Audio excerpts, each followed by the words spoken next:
ప్రభునందు ప్రియులారా,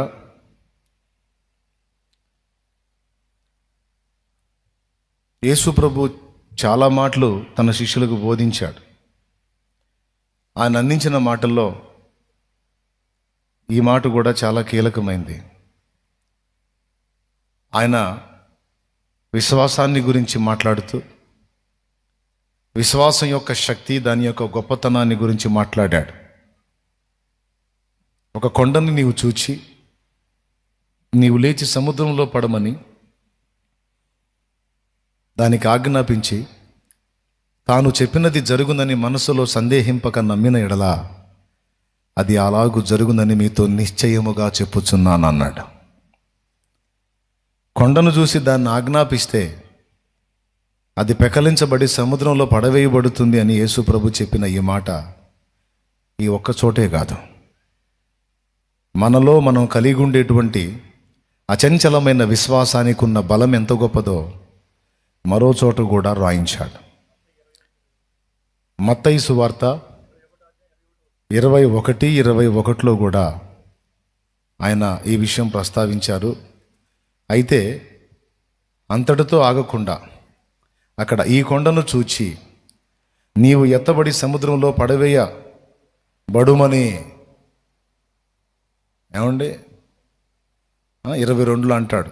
మరియు మీరు ప్రార్థన చేయనప్పుడు వేటిని అడుగుదురో అవి దొరికినవని నమ్మిన ఎడల మీరు వాటన్నిటినీ పొందుదురని వారితో చెప్పాను 2 సార్లు. దీనికి విశ్వాసము అనే పేరు.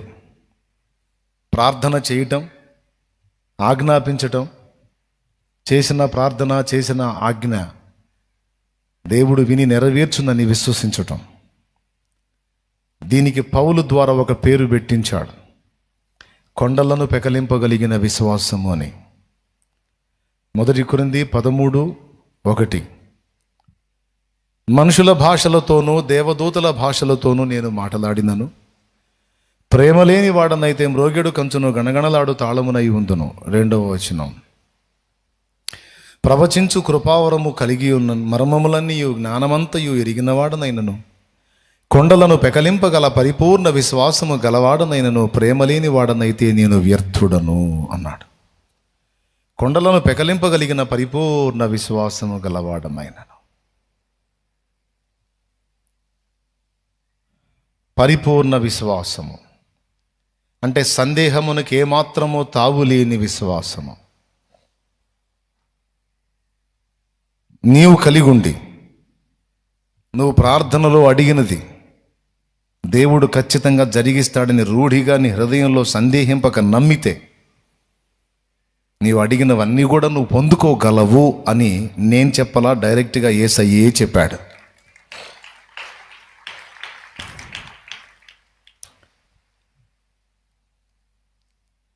విశ్వాసం అనేది ఒట్టి నమ్మిక మాత్రమే కాదు.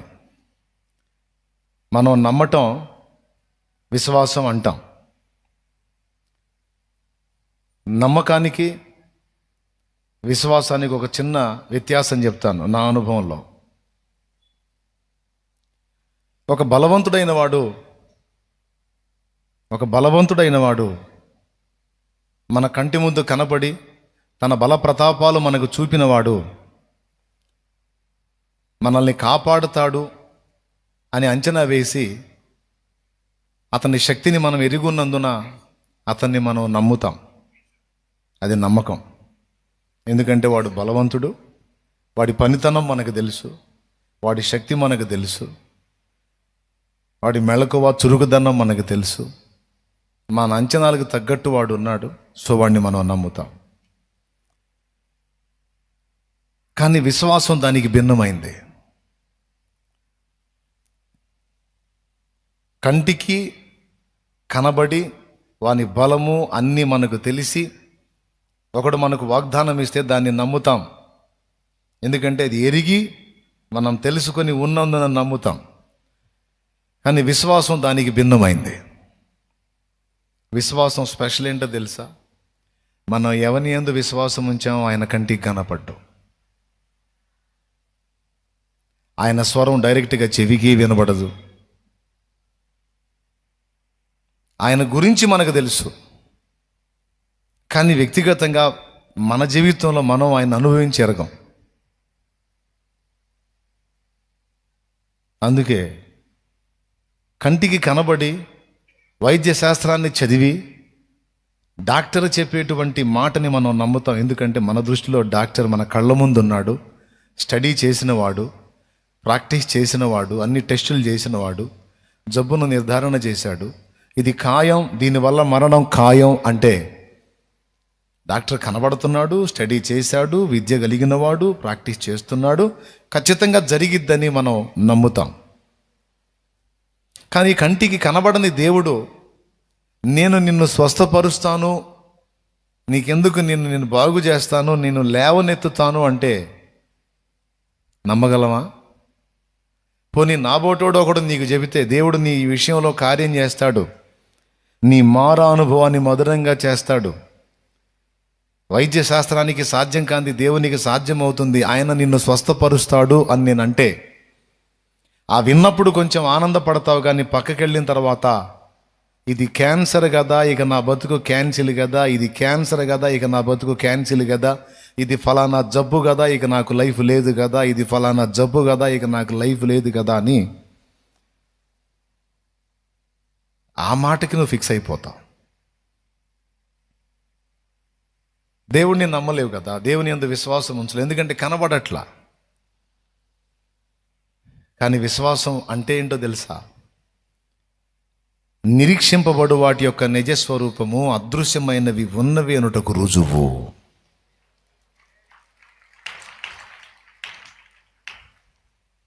నాకు ఈ బలహీనత వచ్చింది, ఇది నన్ను కాజేసేదే, అయినా నా దేవునికి తెలియకుండా ఇది రాలేదు, నా దేవుడు తలుచుకుంటే దీన్ని తీసేస్తాడు, అయినా నేను దేవునికి ప్రార్థన చేశాను, ఖచ్చితంగా దీని విషయంలో నా దేవుడు ఏదో ఒక అద్భుతం చేస్తాడు, ఆయన దీని విషయంలో ఏదో ఒక అద్భుతం చేస్తాడు, అవసరమైతే దాన్ని తీసేస్తాడు, లేదా నన్ను ప్రాణం తీయకుండా దాని బలాన్నైనా దెబ్బకొడతాడు. నాకు అది అవసరం, ఒక ముళ్ళులాగా అనుకుంటే ఉంచైనా సరే అది నాకే హాని చేయకుండా దాన్ని కట్టడి చేస్తాడు. అగ్నిలోనే ఉండనిచ్చాడు, కానీ విసిరి వేసిన వాళ్ళ మీద పనిచేసిన అగ్ని బలం విసరబడిన వాళ్ళ మీద పని చేయలా. అందరికీ కరోనా వచ్చింది, కొంతమందికి ప్రాణం తీసింది.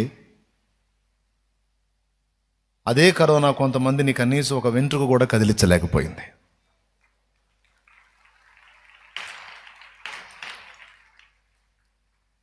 సింహాల గుహలో వేయబడకుండా లేడు, సింహాల గుహలో వేయబడ్డాడు, కానీ సింహాలు అతనికి ఏ హాని చేయకుండా వాటి మధ్యలోనే ఉన్నాడు, వాటితోనే ఉన్నాడు, కానీ అవేం చేయలే. నా దేవుడికి అది సాధ్యమే, ఇది సాధ్యమే. నన్ను వేధించే సమస్యని, బాధని, ఇరుకుని, ఇబ్బందిని, వ్యాధిని, శోధనను తొలగించగలడు, అసలు లేకుండా తీసేయగలడు. లేక నేను అతిశయించకుండాన్నట్లు, నేను దీన మనసు కలిగి నడుచుకున్నట్లు అది నాకు అవసరం అనుకుంటే దాన్ని ఉంచినా అది నాకేమీ చెయ్యకుండా దాన్ని కంట్రోల్ చేయగలడు.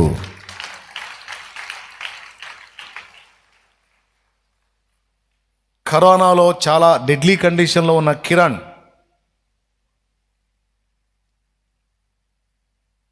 తన ప్రక్కన తడవకొక శవం లేచి వెళ్ళిపోతుంటే, నేను కూడా బ్రతకను డాక్టర్ గారు అన్నాడు డాక్టర్ సుబ్రహ్మణ్యం గారితో.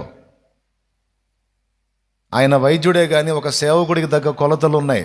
డాక్టర్ సుబ్రహ్మణ్యం విజయవాడ గవర్నమెంట్ హాస్పిటల్లో ఆయన ఎముకల వైద్యుడు. ఆయన కిరణ్తో అన్నాడు, దైవజనుడు కిరణ్ తెలుసు కదా మీకు, తెలుసా కిరణ్? అది మన టీం మొత్తంలో తెల్ల జుట్టు ఉంటుంది ఆయనకి. ఆయన వయసు చిన్నదే, జుట్టు తెల్లబడిపోయింది. 70 ఏళ్ళు ఆయన కుర్చీ ఎత్తున్నాడు, ఆయనకి కూసో పెద్ద ఆయన అని. ఆయనకి 47 46 ఉంది, అంతే 46 అట్లా ఉంది ఆయన వయసు. 70 ఏళ్ళు ఆయన కుర్చీ ఎత్తున్నాడు ఆయనకి.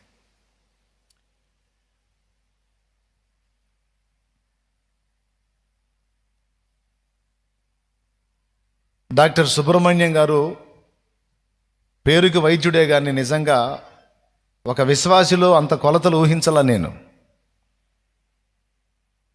అటుపక్క ఒక శవం, ఇటుపక్క ఒక శవం, అటుపక్క ఒక శవం, ఇటుపక్క ఒక శవం.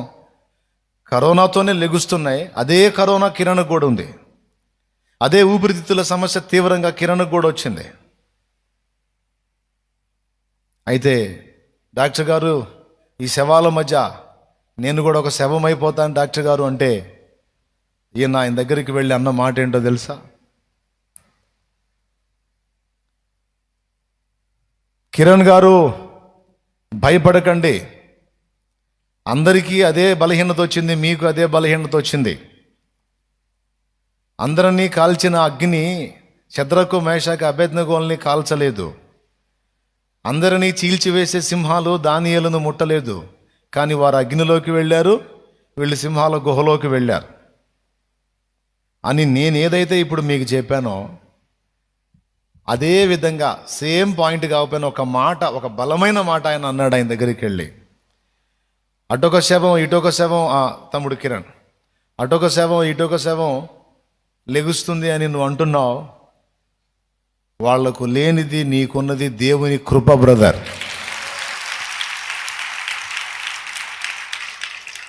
నీకు కృప ఉంది. అదే తెగులు కొంతమంది ప్రాణాలు తీసింది. అదే తెగులు కృప పొందిన వాడిని ఏమీ చేయలేదు బ్రదర్. నువ్వు లేచి ఇంటికి వెళ్తావు, నమ్మో నా మాట అని ఒక దైవజనుడిని, విశ్వాసి తన దైవ వాక్కుతో కదిలిచ్చాడు. ఆ మాట నేను ఇలా చెప్పాను అన్నా అని సుబ్రహ్మణ్యం డాక్టర్ గారు నాతో చెప్పినప్పుడు కాసేపు నా నోట మాట రాలేదు. ఎందుకో తెలుసా? ఒక వైద్యుని నుండి, ఒక సాధారణ విశ్వాసి నుండి నేను అంత ఊహించలేను. అంత విశ్వాసాన్ని నాకు ఆశ్చర్యం కలిగింది. నాయనా, నువ్వు డాక్టర్వే కాదు, నువ్వు దేవుని పాత్రవు కూడా అన్నాను నేను. నువ్వు దేవుడు ఏర్పరచుకున్న పాత్రవయ్యా నువ్వు. ఆ మాట ఏమిటి నాయన? ఏం మాట, ఎంత వెయిట్ ఉన్న మాట. ఆ రోజు నుంచి ఈ రోజు దాకా ఆ మాట నేను వదల్లా. ఎన్ని ఒత్తిళ్లలో, ఎన్ని నలుగుళ్లలో, ఎన్ని శోధనల్లో, ఎన్ని ప్రతికూలతల్లో ఉన్నా కృపని ఆధారం చేసుకొని, ఒక వ్యక్తిని పాడు చేసిన సమస్య, దేవుని కృప నాకు తోడై ఉంటే నన్నేమీ చేయలేదు. ఒక వ్యక్తి ప్రాణం తీసిన క్యాన్సరే కావచ్చు, దేవుని కృపన్న వాడిని క్యాన్సర్ ఏమీ చేయలేదు కదా. ఆయన చిత్తమైతే ఆ cancer positive report, negative report కావచ్చు కదా. Praise the Lord. ఒక వ్యక్తి బలాన్ని చూసి, ఎరిగి, అనుభవించి అతని మీద ఆనుకొనుట నమ్ముట. ఒక వ్యక్తిని కనీసం ముఖాముఖి చూడనైనా చూడకుండా, ఆయన బలాన్ని దాదాపు ప్రాక్టికల్గా అనుభవించకుండా, ఆయన నిన్ను ప్రేమించాడు, నీకై ప్రాణం పెట్టాడని ఒకే ఒక్క మాటను ఆధారం చేసుకొని, ఆయన గ్రంథాన్ని చేతబట్టుకొని, ఆయన ఉన్నాడు, నాకు తోడై ఉన్నాడు, ఆయన నన్ను విడిపిస్తాడని నీవు ఆయన మీద ఆనుకుంటున్నావు చూడు, అది విశ్వాసం. అదృశ్యమైన వాడు ఉన్నాడనుటకు రుజువు. నిరీక్షింపబడుతున్న ఆయన కార్యములు నిజంగా వాటి స్వరూపాన్ని ఎరిగినట్లుగా మనం ఆనుకునుట ఏ విశ్వాసం. ఏమన్నా అర్థమైందా నాయన నేను చెప్పింది? నమ్మకానికి విశ్వాసానికి వ్యత్యాసం చెప్పా. చాలాసార్లు నమ్మకం విశ్వాసం ఒక్కటే అనుకుంటాం మనం. బలవంతుడు నువ్వు నమ్ముతావు బ్రదర్, బలహీనుడు నిన్ను కాపాడతాడని నమ్ముతావా నువ్వు? ఒక బలవంతుడు, అన్ని విద్యలు తెలిసినోడు నీ వెంట ఉంటే దేని నుంచైనా నిన్ను కాపాడతాడని నువ్వు నమ్ముతావు. కానీ ఒక బలహీనుడు, బక్కోడు నీ పక్కనుంటే నువ్వు వాడిని నమ్మగలవా? అతడు ఏదన్నా ప్రగల్భాలు పలిగితే, నోరు మీరా బాబు, నేనే నిన్ను కాపాడాలి, నువ్వేంద్రా నన్ను కాపాడేది, గాలి వస్తే లేచిపోయేటట్టున్నావు నువ్వు అంటాం. కనీసం బక్కోడైనా మనకు కనబడితే పోనీ, బక్కోడైనా పర్లేదు, బలవంతుడని నమ్మొచ్చు. కానీ మనం విశ్వసించిన వాడు అసలు కనబడట్లా, మనకి కంటికి కనబడట్లేదు, ఆయన స్వరం చెవికి వినబడట్లేదు. కనీసం ఒక డాక్టర్ అంత స్పష్టమైన వాయిస్ దేవుడి దగ్గర లేదు కదా. మనకు వినపడుతుందా? డాక్టర్ చెప్తాడు, నీకు ఫలానా జబ్బు టెస్టుల్లో తేలింది, నీకు మూడిందని. కానీ అంత మాత్రం స్వరం, నేనున్నాను, నీతో ఉన్నాను, నేను నీతో మాట్లాడుతున్నాను, ఆయన ఆ మాట చెప్పాడు, నేను చెప్తున్నా, నిన్ను స్వస్థపరుస్తా అని దేవుడు కూడా పక్కన కూర్చొని డాక్టర్ లాగా మాట్లాడితే సూపర్ ఉండు. ఏదో లీలగా, ఏదో వాక్యంలోనో ఎక్కడో మార్మికంగా మర్మంగా, ఏదో ఎక్కడో లోతుల్లో వినబడ్డట్టుగా నాతో మాట్లాడితే, ఎక్కడో లోతుల్లో వినబడ్డ ఆ మాటను ఆధారం చేసుకుని విశ్వాసంతో నేను బ్రతకటం అనేది ఎంత గొప్ప కార్యం. నువ్వు బ్రతకటం అనేది ఎంత గొప్ప కార్యం. అందుకే నమ్మకం కంటే విశ్వాసం గొప్పది అంటాను. దేవునికి స్తోత్రం కలుగును గాక. ఇప్పుడు చెప్పండి, నమ్మకానికి విశ్వాసానికి వ్యత్యాసం చెప్పండి. ఒక వ్యక్తిని బలాన్ని, తెలివిని, జ్ఞానాన్ని, శౌర్యాన్ని ఎరిగి ఇతడు నన్ను కాపాడతాడని అనుకునుట నమ్మకం. ఇతడు ధనవంతుడు, ఇతనికి సమృద్ధి ఉంది, ఆపత్కాలంలో ఇతడు నాకు తన సమృద్ధిలో నుండి హెల్ప్ చేస్తాడని ఎరిగి అతడు ఇస్తాడులే అని నమ్మటం నమ్మకం. ఒక బీదవాడి మీద నువ్వు నమ్మకం పెట్టుకోగలవా? ఒరే వాడిని ఆడు నమ్ముతాం, ఊరుకోరా స్వామి, వాడికే లేదు దిక్కు, మనకేం చేస్తాడు వాడు, వాడికే లేకపోతే మనమే ఇవ్వాల్సి వచ్చింది. అయితే ఫుడ్డుకు లేక లాటరీ కొట్టే టైపు వాడు, ఆడికెళ్ళేది మనకి ఆడు వచ్చిందిరే, ఆడు మనకేం చేస్తాడని ఆడిని అటు నమ్ముతావురా నువ్వు అంటారు కూడా. అంటే నమ్మకం అనేది అవతలి వాళ్ళ బలాబలాలను ఆధారం చేసుకొని ఉంటుంది. కానీ విశ్వాసం అలా కాదు. ఈ విశ్వాసం గొప్పతనం ఏంటంటే ఇది చూడదు, ఎరగదు, అయినా నమ్మిద్ది. నిజంగా అర్థమై కొడుతున్నావా? ఏదో ఒకటి కంక్లూషన్కి వచ్చాడని కొడుతున్నావా? ఇది చూడదు, ఎరగదు, కానీ దృఢంగా నమ్మిద్ది. దీన్ని 2 చోట్ల లేఖనం ఎక్స్పోజ్ చేసింది.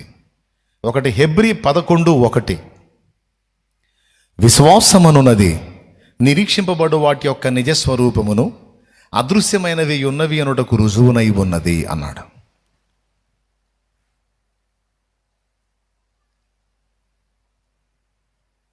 అదృశ్యమైనవి ఉన్నాయా? ఉన్నాయంట. ఆయన కూడా అంతే పిలుస్తాడంట. దేవుడు కూడా లేని వాటిని ఉన్నట్టుగానే పిలుచువాడు. విశ్వాసం అంటే అదృశ్యమైనవి ఉన్నవి అనుటకు రుజువట. అంటే ఏంటో తెలుసా? మన కంటికి కనబడట్లా, కానీ దేవుడు మనకు దాన్ని తెచ్చిస్తాడంతే. మన చెవికి వినబడట్లా, కానీ దేవుడు నాకు దాన్ని తెచ్చిస్తాడంతే. అరే, కంటికి కనబడింది, చెవికి వినబడింది ఎక్కడుందిరా? అసలు లేదుగా, లేని దాన్ని నాకు ఇస్తాడని ఎలా నమ్ముతావురా నువ్వు అంటే నీకు లేదేమో. విశ్వాసము అనే నా నేత్రాలకు నేను దేన్ని గురించి తలంచానో అది కనబడుచున్నది, అది నాకు వినబడుచున్నది, అది నాకు కనబడుచున్నది. ఆలకించుడి, నా ప్రియుని స్వరం వినబడుచున్నది. కొండల మీదను మెట్ట మీదను ఆయన ఎగసి దాటుచు వచ్చుచున్నాడు. మన గోడకు వెలిగానతడు నిలుచుచున్నాడు, మన కిటికీ కంతగుండా చూచుచున్నాడు. అదిగో నా ప్రియుడు, నేను అతని దానను అని ఈ అమ్మాయి అంటుంది. అదిగో నా ప్రియుడు అని ఈ అమ్మాయి అందంటే ఈ అమ్మాయి కనపడుతున్నాడు, మిగిలిన వాళ్ళకి కనపడట్లా. అదిగో ఆలకించుడి, నా ప్రియుని స్వరము వినబడుచున్నది. ఆలకించండి, వినబడుతుందంటే ఏమికి వినబడుతుంది, మిగిలిన వాళ్ళకి వినబడట్లా. అందుకని వినబడుతున్న ఆమె వినబడని వాళ్ళని మేలుకొలుపుతుంది. అదుగో ఆయన మాట్లాడుతున్నాడు అని. అదేంది, మాట్లాడితే అందరికి వినపడాలి కదా. అమ్మాయి నీకు మాత్రమే ఎందుకు వినపడుతుందంటే నేను ఆయన యందు విశ్వాసం ఉంచిన దానను. ఆయన కూడా ఆ మాటే చెప్పాడు, నా గొర్రెలు నా స్వరము వినును. అందరికీ వినబడదు, నా గొర్రెలకే నా స్వరం వినబడిద్ది. ఎందుకంటే నా గొర్రెలు నన్ను వెంబడించును, నా గొర్రెలు నన్ను అనుసరించును, నా గొర్రెలు నా యందు విశ్వాసం ఉంచును. అవి నా యందు విశ్వాసం ఉంచుతాయి గనక మీకు లేని నా స్వరం వాటికి ఉంది, మీకు లేని నా దర్శనం వాటికి ఉంది, నా గొర్రెలకుంది. అవి నన్ను చూస్తాయి, నా గొర్రెలు ముఖాముఖి చూస్తాయి. గొర్రెలు కాపరిని ఎరుగును, కాపరి స్వరమును ఎరుగును, కాపరి అడుగులను ఎరుగును. ఏమన్నా అర్థమవుతుందా? అర్థమవుతుందా? Thank you. కాబట్టి లోకమంతా నన్ను సందేహించినా నా గొర్రెలు సందేహించవు. ఎందుకంటే వాటి దగ్గర విశ్వాసము అను ఆయుధం ఉన్నది, విశ్వాసము అను కన్నున్నది, విశ్వాసము అను చెయ్యి ఉంది, విశ్వాసం అను కాలు ఉంది, విశ్వాసం అను నోరుంది, విశ్వాసం అను చెవి ఉంది. ఆ సమస్తంతో అవి నన్ను చూస్తాయి, స్పర్శిస్తాయి, అనుభవిస్తాయి. ఇది నా గొర్రెలకే సాధ్యం. అవి నన్ను ఎరుగునో, నేను వాటిని ఎరుగుతాను. కాబట్టి ఇది ఎంత కీలకమైన విషయం ఒక్కసారి అర్థం చేసుకోండి. 2 చోట్ల విశ్వాసాన్ని గురించి మాట్లాడాడు. ఒకటి అదృశ్యంగా ఉంటుంది, కనబడదు, కానీ అది ఉందని నువ్వు గ్రహించగలుగుటయ్యే విశ్వాసం.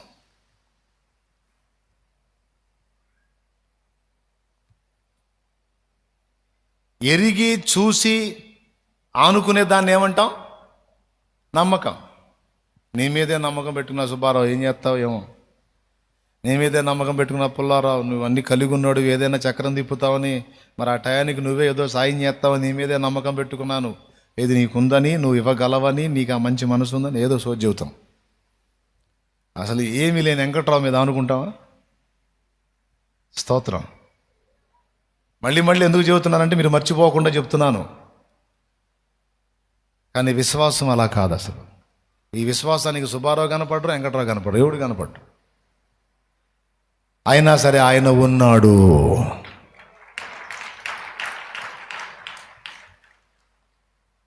ఆయన అన్నాడు. పేతురు రాసిన మొదటి పత్రిక 1వ అధ్యాయము 8, 9, 10 వచనాల దగ్గర మనం చూస్తే, మీరు ఆయనను చూడకపోయినను ఆయనను ప్రేమించుచున్నారు. మీరు ఆయనను చూడకపోయినను ఆయనను ప్రేమించుచున్నారు. నాకు అర్థం కాదు. చూడనోడిని ఎట్లా లవ్ చేస్తామండి? నాకు అర్థం కాదు. చూసిన వాళ్ళనే ప్రేమించట్లయ్యాడా? చూసిన వాళ్ళనే లవ్ చేయట్లయ్యాడా?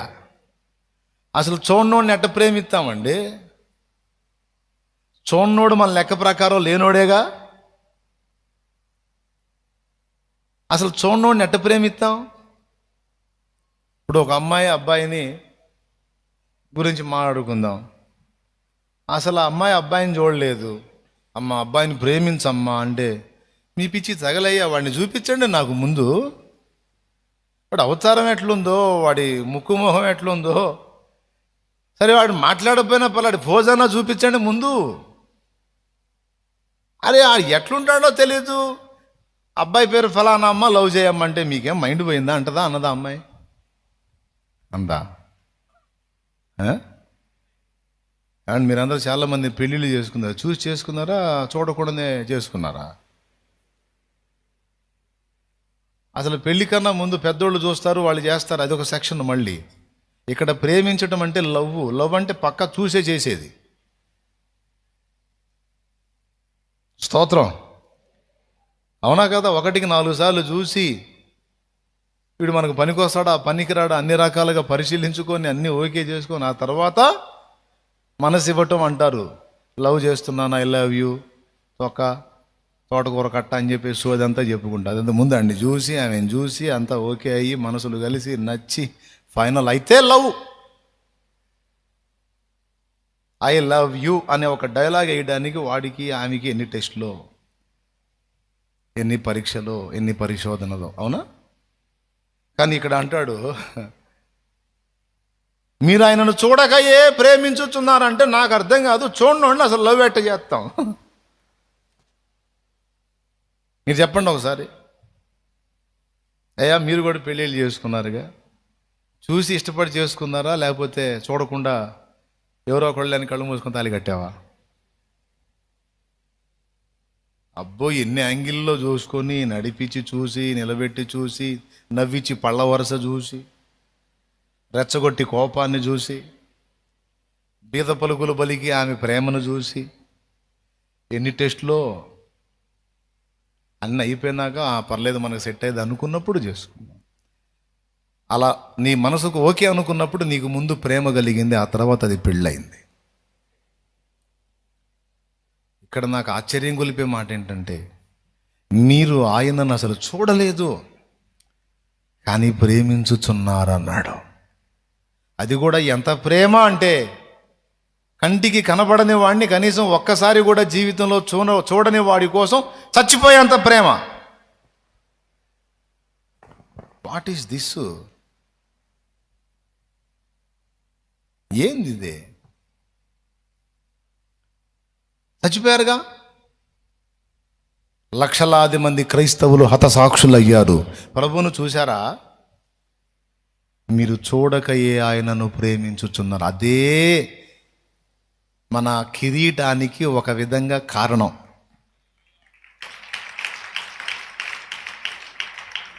రెండు తిమోతి 4:7 మీకు తెలుసులే, నాకెళ్ళి చూడండి ఎన్నిసార్లు చూస్తారు.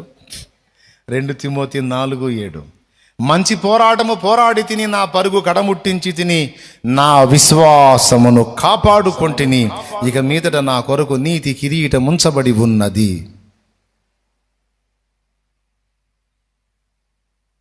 మిగిలిన ఏం చెప్పలా?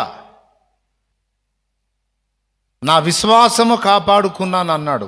నా పరిచర్యను కాపాడుకున్నానని కానీ, ఆత్మలను కాపాడుకున్నానని కానీ, నీతిని పవిత్రతను కాపాడుకున్నానని కానీ, యథార్థతను కాపాడుకున్నానని కానీ, ఇక మిగిలిన ఏం చెప్పాలా? మంచి పోరాటం పోరాడా, నాకు అప్పగించిన పరుగు కడముట్టించా, ఫైనల్లో నా విశ్వాసం ఈ రోజు వరకు కాపాడుకున్నాం. గనుక నా విశ్వాసాన్ని నేను కాపాడుకున్నందుకు ఇక మీదట నా కొరకు నీతి కిరీటం ఉంచబడి ఉన్నది అన్నాడు. తమ్ముడా, చూడకుండా లోవెట్ట చేస్తావు? నాకు అర్థం కాదు. చూడకుండా ప్రేమించడం అంటే ఎట్లా సాధ్యమైంది తమ్ముడా? కానీ సాధ్యమైతే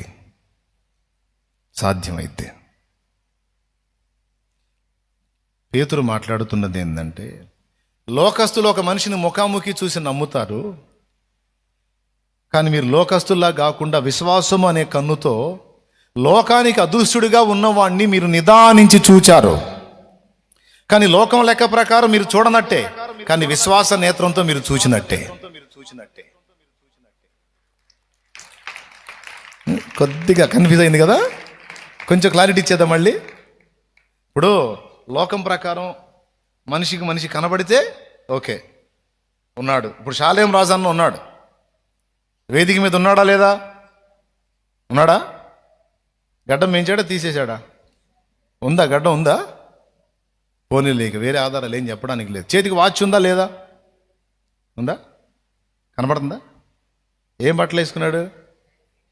లేదా గ్రీన్ షర్ట్ అనుకుంటానే, లే వైట్ షర్ట్ వేసుకున్నాడా? వైట్ షర్ట్ వేసుకున్నాడు, గడ్డం ఉంది, వాచ్ ఉంది, ఓకే, అంతా ఓకే, కనబడుతున్నాడు. ఇది నీకు కనపడుతున్నాడు. ఎవడన్నా బయట అన్యుడు వస్తే వాడికి కూడా కనపడతాడు వీడు ఉన్నట్టు. ఓకే, కానీ విశ్వాసము అంటే ఏంటంటే, నేను ఇక్కడ లేను, ఇప్పుడు ఇక్కడ లేను నేను, అది కూడా చేసి చూపిస్తాను. ఎందుకు గొడవ? కుర్చీ వెనకలాగునానా? ఇప్పుడు చెప్పండి, ఉన్నానా? లేదు, మీకు కనబట్టలేదుగా. నేను ఒక అన్యుడిని తీసుకొని రండి, శాలేమన్న ఉన్నాడా ఇక్కడ అంటే, ఏడురా బాబు కనబట్టలేదు అంటారు కదా. కానీ విశ్వాసం అనే కన్ను గలవాడికి, విశ్వాసం అనే చెవి గలవాడికి, అదిగో శాలేమన్న అక్కడే ఉన్నాడు, నాకు కనబడుతున్నాడు, నీకు కనబడడు. అదిగోరా శాలేమన్న స్వరం నాకు వినపడుతుంది, నీకు వినపడట్లేదు అంటాడు విశ్వాసం గలవాడు. ఇప్పుడన్నా అర్థమైందా? మళ్ళీ ఇంకోసారి చెప్పేదా? దేవునికి స్తోత్రం కలుగునుగాక. అర్థమైందా? నిజంగా షో చేస్తున్నారా? అర్థం కాకపోయినా లేదుగా, నిజంగా అర్థమైంది. ఇది చాలా కీలకం, అందుకే చెప్తున్నాను నేను దీని ఇంతగా. దీని ద్వారా మనం చాలా పొందగలం, దీన్ని మనం నిర్లక్ష్యం చేస్తే చాలా కోల్పోగలం. ఇప్పుడున్నాడా? మరి ఇందాక చూసారు లేడన్నారు, ఇందాక కూడా ఉన్నాను. ఇప్పుడు లోకస్తుల దృష్టి ప్రకారం ఏడు ఉంటే ఉన్నట్టు, ఏడు కనపడకపోతే లేనట్టు. కానీ విశ్వాసం గల మీ దృష్టి ప్రకారం ఏడ లేకపోయినా ఉన్నట్టే.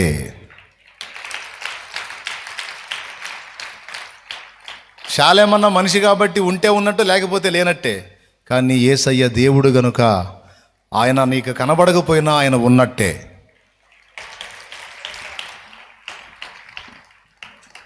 అదిగో నా ప్రభు అంటావు నువ్వు. ఎక్కడరా అంటాడు నీ పక్కన నీ ఫ్రెండ్. అదిగోరా, అదిగో ఆయన చూస్తున్నాను నేను. ఎవడురా నువ్వు, నీకేం మెంటలెక్కిందా ఏంది అదిగో అంటావు? ఏడిరా, నాకు కనపడ్డేమిరా? నీకు అంతగా కనపడేవాడు నాకు కనపడ్డేందంటే నాకు ఒకటి ఉంది, అది నీకు లేదు. ఏంది నీకున్నది, ఏంది నాకు లేదంటే విశ్వాసం. విశ్వాసం అనే కన్ను నాకుంది, ఆ కంటికే కనపడతాడు ఆయన. ఆ కన్ను లేనోడు గుడ్డోడే, కళ్ళున్న గుడ్డోడు వాడికి కనపడ్డా. అందుకే చెప్పాడు నా ప్రభు, నా గొర్రెలు నా స్వరం వినను, అవి నన్ను నిదానించి చూచును, నన్ను వెంబడించును.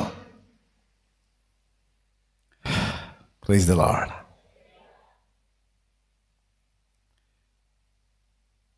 ఓ పాట ఉంది కదా, నీవు కనిపించని రోజున కన్నులకు నీ దొరకరువాయనే.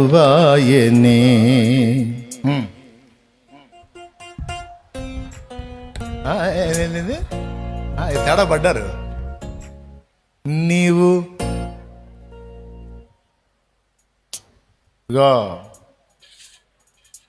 ఎటుపోయారు?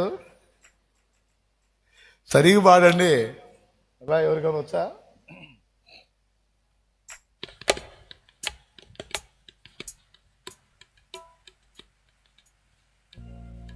నీవు కనిపించని రోజున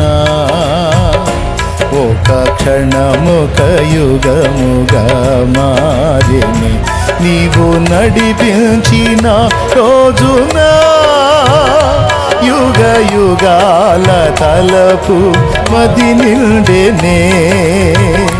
నీవు నడిపించిన రోజున యుగ యుగాల తలపు మది నిండెనే. యుగ యుగాల తలపు మది నిండెనే. యేసయ్యా నా హృదయ స్పందన నీవే కదా, విశ్వమంత నీ నామము గణనీయము, విశ్వమంత నీ నామము గణనీయము. యేసయ్యా నా హృదయ స్పందన నీవే కదా. లోకము చూసి నమ్ముతానంటది, కానీ విశ్వాసం చూడకయే నమ్ముతుంది.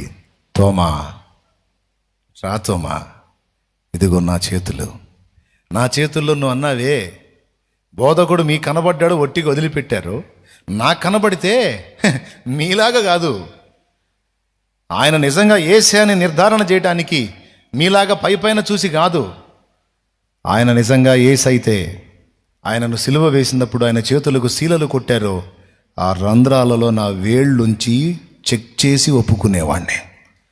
ఆయనను సిలువ మీద ఉంచినప్పుడు ఆయన ప్రక్క డొక్కలో బల్లెపు పోటు గుచ్చబడింది. మనం ఆయన ప్రేత వస్త్రంతో చుట్టినప్పుడు, ఆ వస్త్రంతో చుట్టినప్పుడు ప్రక్కలో బల్లెపు పోటు కనపడలేదా? ఆ బల్లెపు పోటులో నా చెయ్యి ఉంచి చూసి అప్పుడు నేను నమ్మేవాడిని.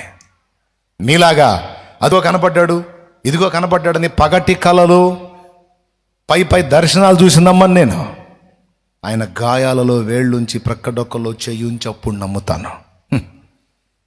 అంటే ఈ మాట ఆయన విన్నాడు. కొద్ది రోజుల తర్వాత ప్రత్యక్షమై శిష్యులందరినీ పిలవలా, తోమా తోమా ప్రభువా నేనే తోమా రా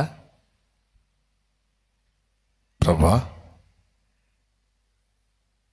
నన్ను కనికరించావా, నాకు కనపడుతున్నావా, తోమా దగ్గరకు రా, పర్వాలేదులే ప్రభువా రా నాయనా ఇదిగో నా చేతులు చూడు, ఇదిగో సిలువకు నా చేతులు శీలలతో కొట్టినప్పుడు నా చేతుల్లో రంధ్రాలు ఉన్నాయి తోమా, ఇందులో ఈ రంధ్రాలలో నీ వేళ్ళుంచు.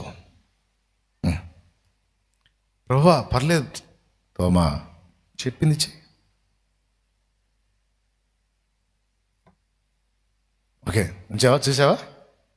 మేకులు గుర్తులు, ఓకేనా? ఇట్రా ఇట్రా దగ్గర ఇదిగో ఇక్కడ చెయ్యి ఉంచు తోమా, నీ చెయ్యిటి. ఇదిగో తోమా, నా ప్రక్కలో బల్లింపు పొట్టు కనపడిందా? నా ప్రభువా, నా దేవా,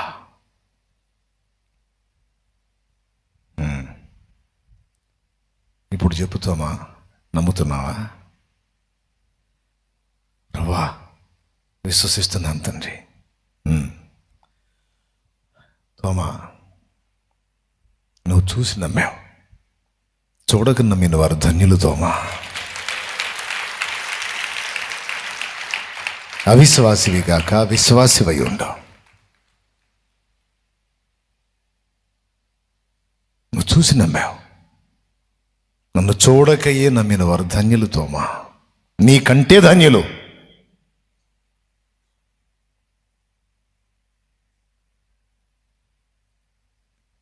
విశ్వాసానికి ఎందుకు అంత విలువ, విశ్వాసానికి ఎందుకు కిరీటం, విశ్వాసానికి ఎందుకు బహుమానం, విశ్వాసానికి ఎందుకు అంత ప్రత్యేకమైన ప్రయారిటీ ఇచ్చాడంటే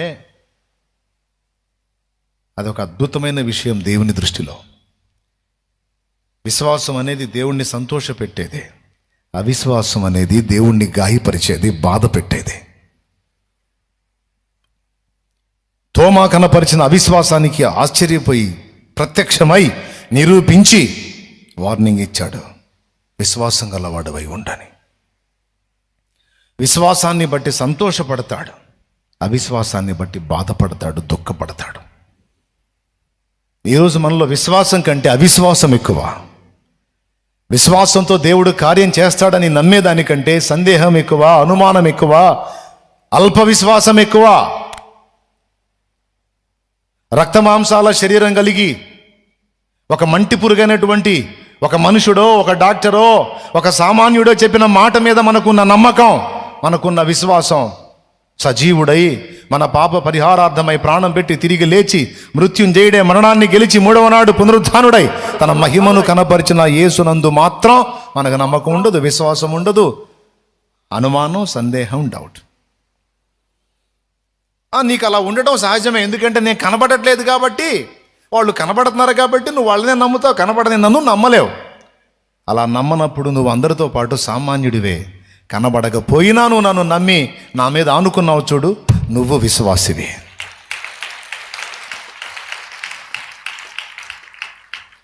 క్లియర్గా అర్థమైందా? నువ్వు నమ్మకపోవటం అంటే నువ్వు సామాన్యమైన వ్యక్తిగా ఉంటే నమ్మలేవు. ఎందుకంటే మనుషులు మరి కనబడితేనే నమ్ముతారు, కనబడకపోతే నమ్మరో.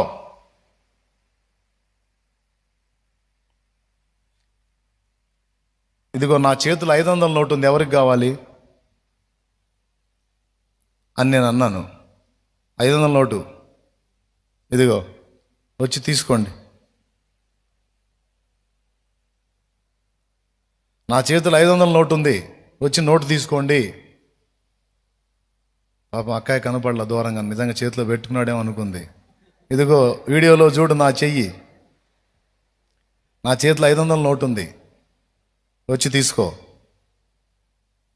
దా.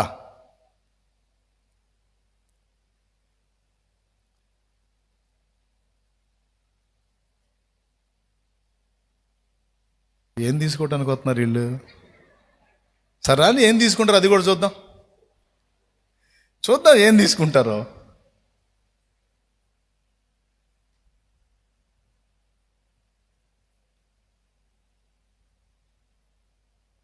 తీసుకో. ఏది ఏది ఉందా? ఉందా? దా సోదరి, తీసుకో. దాయా, తమ్ముడు తీసుకున్నాడు. ఇది ఎలా ఉంది? పిల్లలాట్లా లేదా తమ్ముడు చేసింది? తీసుకో. దేవునికి మహిమ.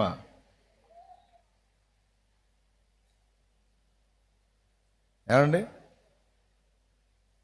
మీకు ఆశ్చర్యంగా లేదా? వాళ్ళు నా చేతిలో ఏం తీసుకుంటున్నారండి?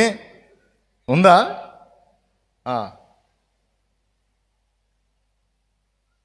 అదిగో పట్టుకో. ముందు నోటేమో కానీ ఈ రూపాయలు అన్న చేయబట్టుకోవచ్చు అని వచ్చినట్టున్నా. దేవునికి మహిమ కలుగును కాక. Praise lord. రైట్, కూర్చోండి. ఇప్పుడు ఎంతమంది అయితే వచ్చి నా చేయి పట్టుకున్నారో వాళ్ళ వరకు మళ్ళీ రండి. ఎంతమంది అయితే వచ్చి నా చెయ్యి పట్టుకున్నారో వాళ్ళ వరకే, మిగిలిన వాళ్ళు రావద్దు. వాళ్ళ వరకు రండి. వాళ్ళకి వెళ్ళి చూసి వందనాలు చెప్పండి ఒకసారి. నా చేతిలో ఏమీ లేదు, అన్న చేతిలో ఏమి కనబడకపోయినా అన్న దగ్గరికి వెళ్తే అన్న ఇస్తాడు. అది విశ్వాసం. చేతిలో ఏమీ లేదు, లేకపోయినా సరే ఆయన ఇస్తాడు. ఇయ్యకపోయినా పర్వాలేదు, నేను వెళ్ళి ఆయన చేయబట్టుకుంటాను. కనపడిందా నోటు? కనపడలే, అయినా సరే నమ్మారు, వచ్చారు ఏడదాకా. మీరు ఎందుకని రాలేదు? మరి ఇంతమంది ఉన్నారుగా, 1000 మంది ఉన్నారు గేడ. చూసారా? విశ్వసించి సిగ్గుపడకుండా విశ్వాసంతో అడుగు ముందుకేసి ధైర్యం చేశారు. చూడు, తెగించి సాహసం చేశారు. ఒకవేళ సిగ్గుపడతానేమో, నలుగురిలో నవ్వులు పాలవుతానేమో అని మీరు వెనకడుగేశారు. కానీ వాళ్ళు ఇలా, ఎందుకంటే అన్న మీద నేను ఉంచిన విశ్వాసం నన్ను సిగ్గుపరచదని. ఒక మనిషి మీదే విశ్వాసం సిగ్గుపరచినప్పుడు ఆయన మీద ఉంచిన విశ్వాసం సిగ్గుపరిచిద్దా? సిగ్గుపరిచిద్దా? విశ్వాసం అంటేనే అది. ఉన్నప్పుడు నమ్మి రావటం కాదు. నేను నోటు చూపించి ఇదిగో రండి అంటే అందరూ పరిగెత్తేవాళ్ళు. ఈరోజు నేను చేసింది ఏంటంటే చూపించకుండా రమ్మన్నా, ఖాళీ చేత్తో రమ్మన్నా. యేసయ్య కూడా అంతే, ఖాళీ చేత్తో కనపడతాడు మనకి. కానీ ఆయన్ని నమ్మి ఆశ్రయించినప్పుడు ఖచ్చితంగా నీకు కావాల్సింది ఆయన ఇస్తాడు. ఇప్పుడు వెళ్ళు, ఓ రిటర్న్ ఛార్జీకి వచ్చి నీ పండుగ చేసుకోండి. దేవునికి స్తోత్రం కలుగును గాక. హల్లెలూయా.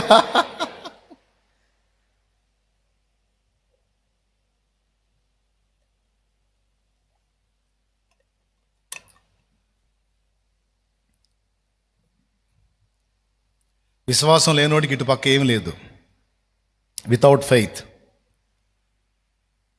కానీ విశ్వాసం గల్లోడికి అదుగు ఆయన స్వరూప దర్శనం కనపడుతుంది. చూడు,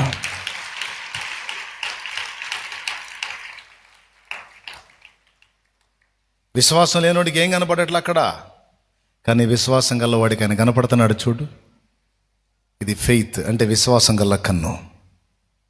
అది వితౌట్ ఫెయిత్, విశ్వాసం లేని కన్ను. ఇందులో దేవుని గొర్రె పిల్ల ఎవరు? చూడు, ఫస్ట్ ఓడా సెకండ్ ఓడా? అదిగో నా గొర్రె నన్ను చూచును, నా స్వరం వినును, నన్ను వెంబడించును అన్నాడే. ఆ కోవలోకి ఎవరు వస్తారు? ఇదిగో విశ్వాసము, నీ విశ్వాసము నీవు నాకు ఇష్టడగునట్లు చేసింది. విశ్వాసము లేకుండా నాకు ఇష్టడై ఉండడం అసాధ్యం అన్నాడే. ఇప్పుడు ఇష్టడు ఎవరో? వీళ్ళిద్దరిలో ఆడెవడో ఒకడు చూపించండి నాకు. ఫస్ట్ ఓడా సెకండ్ ఓడా? అదిగో బ్లూ అండ్ వైట్ లెటర్స్ ఉన్నాయి చూడు, ఆడు. ఎందుకంటే అదిగో యేసుని చూస్తున్నాడు. చూడు,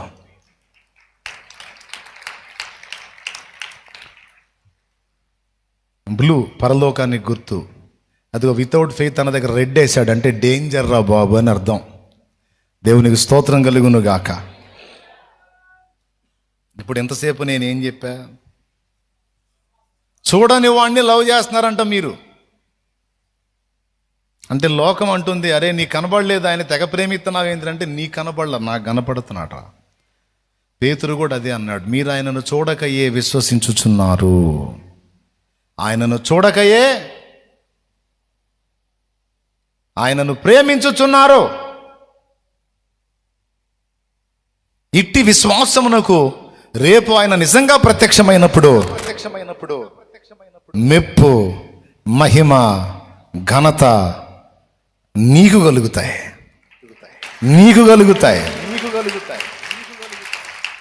రేపు యేసయ్య కనపడి అడుగుతాడు, ఏమ్మా అన్ని అగ్ని పరీక్షల్లో నిలబడ్డావు, అంత శోధనలో తట్టుకొని నిలబడ్డావు, నీకు కనబడ్డా, నాకు కనబడలేదు కదా అంటే, ఎందుకు కనపడలేదు ప్రభువా? నువ్వు ఎప్పుడు నాతోనే ఉన్నావు, విశ్వాసంతో ఎప్పుడు నిదానించి నిన్ను చూస్తానే ఉన్నానా?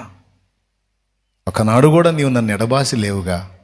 ఇంకా నేనే నిన్ను బాధ పెట్టాను. నువ్వైతే నన్ను అసహించుకోలేదు, ఏసడించుకోలేదు. పలు విధములుగా నిన్ను విసిగించిన నన్ను భరించితివే. పూర్ణ ఓరిమితో నన్ను భరించి భుజమున మోసితివే అని రేపు నువ్వు పలికినప్పుడు దగ్గరగా తీసుకుంటాడు. నీ విశ్వాసమే నన్ను ఆకర్షించిందమ్మా. నీతో దోబూచులాడాను, నీతో దోబూచులాడాను. నన్ను నేను ఎన్నోసార్లు నీకు ప్రత్యక్షపరచుకోవాల, మరుగు చేసుకున్నాను. అయినా అసలు నీ మొండితనాన్ని పరీక్షించాను. నీకు అందలా నేను, అయినా నన్ను వెంటబడ్డావు, అయినా నన్ను విశ్వసించావు. మొత్తం మీద ఈనాడు సాధించావు. దా నా కన్నులతో సీయోను శిఖరాన రోజు నిన్ను చూడగా తెలియదులే అవి కన్నీరో ఆనంద బాష్పాలో. తెలియదులే అవి కన్నీరో ఆనంద బాష్పాలో. నీ కౌగిలిలోనే నేను పరవశముదెదను.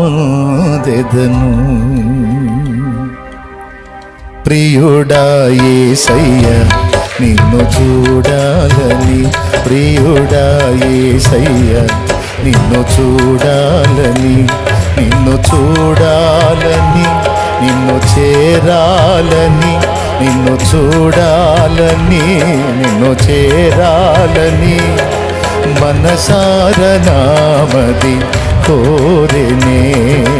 ప్రియమార నామది కోరెనే. ప్రియుడా యేసయ్య నిన్ను చూడాలని, ప్రియుడా యేసయ్య నిన్ను చూడాలని. అయ్యా చూడాలని అడిగావు, చూడాలని అడిగావు, మరి చరణం లేదట్ట అన్నా. నీ వాక్యమును ధ్యానించునప్పుడెల్ల నా ఎదుటే నిలిచితివే. అవునా? కనపడ్డాడు. ఎప్పుడు కనపడ్డాడు? వాక్యం చదువుతున్న ప్రతిసారి నా ముందే నిలబడ్డావు. మరి ఇంకేం చూసావుగా, మళ్ళీ చూడాలంటావేమి?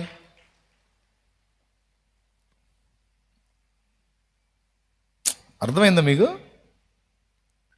నీ వాక్యమును ధ్యానించునప్పుడెల్ల నా ఎదుటే నిలిచితివే.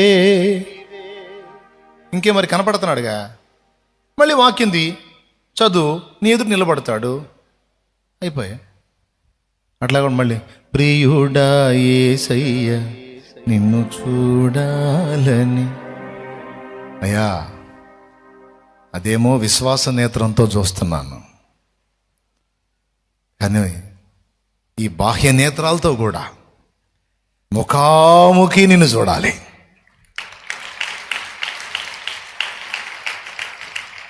అంతఃనేత్రాలతో.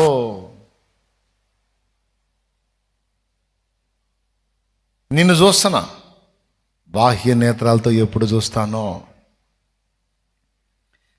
ఈ కనబడే కళ్ళు. ఎందుకంటే విశ్వాస నేత్రంతో నేను చూశాను, జనం చూడట్లా, నాకు ఓకే. కానీ ప్రజలందరూ చూచేటువంటి ఆ అద్భుత దృశ్యంలో నేను కూడా నిన్ను ముఖాముఖి చూస్తాను. ఆ రోజు ఎప్పుడయ్యా అని అడిగారు భక్తులు. విశ్వాసంతో చూచుట మాత్రమే కాదు, రియల్గా నిజస్వరూపం, సామాన్యుడి కూడా కనబడే అద్భుత స్వరూప సౌందర్య స్వభావ దర్శనం నాకెప్పుడు ప్రభు అని అడిగారు. ఎప్పుడయ్య నిన్ను చూచేదా, ఎప్పుడయ్య నిన్ను చూచేదను, నామది తప్పించెను, నా మది తపించెను. యజమానుడా యజమానుడా నా యేసు రాజుడా, తలంపులెల్లా నా తపన ఎంత నీ చిత్తం చేయుటయే. నా తలంపులెల్లా నా తపన ఎంత నీ చిత్తం చేయుటయే. యజమానుడా యజమానుడా నా యేసు రాజుడా. Praise the Lord. ఇప్పుడు మీరు చూస్తున్నారా చూడట్లేదా? చూస్తున్నారా?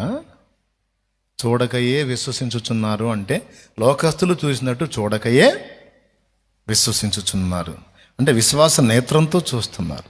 బాహ్య ప్రపంచంలో బాహ్య నేత్రాలకి ఇంకా మీకు కనబడలా అంటున్నాడు పేతురు గారు. అసలు మొత్తంగా కనపడలేదని కాదు, విశ్వాస నేత్రంతో చూస్తున్నారు, బాహ్య నేత్రాలకి ఇంకా కనపడలేదు. కానీ మీ బాహ్య నేత్రాలు కూడా చూసే రోజు ఒక రోజు ఉంది. షాలేము రాజు అనే ఇతనిని మీరు ఎలాగ ఇప్పుడు ముఖాముఖి ఎదుర్కొని చూసి తాకి స్పర్శించి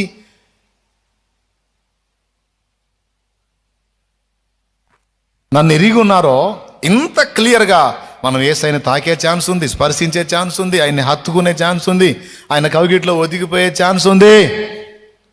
ఆయన పాదాలు, చేతులు, కాళ్ళు, ముక్కు, మోకం, జుట్టు మొత్తం మన చేతులతో తాకే రోజు ఉంది, స్పర్శించే రోజు ఉంది. ఆయనను హత్తుకొని నీవు ఆనందం తట్టుకోలేక కన్నుల నుండి బాష్ప బిందువులు రాలుస్తుంటే ఆ చేతులే నీ కన్నీళ్లు దుడుస్తాయి. నిన్ను దగ్గరికి తీసుకొని బాధపడవాక నా కోసమే ఎదురు చూసావు, నన్ను కలవాలనేగా. ఇదిగో నా కవిట్లోకి వచ్చావు, ఇది నిజం, నిజంగా నిజం, నా చేతుల్లోనే ఉన్నావు. ఇది సంతోషించే సమయం. దుఃఖపడవాక. అన్ని కళ్ళ నుండి కన్నీళ్లు తుడుస్తాడు ఆయన.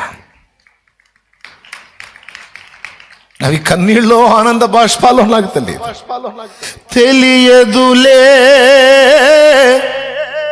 అవి కన్నీరు ఆనంద బాష్పాలు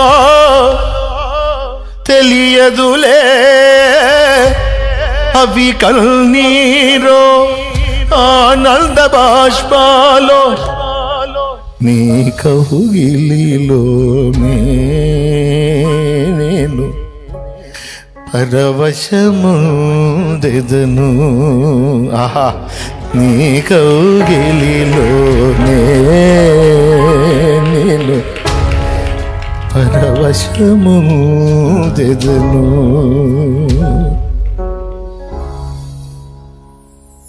యాకోబు తిరిగి వచ్చాడు. యాకోబు యోసేపు దగ్గరికి, యోసేపు యాకోబు దగ్గరికి వెళ్ళా, యాకోబే నానే కొడుకు దగ్గరికి వచ్చి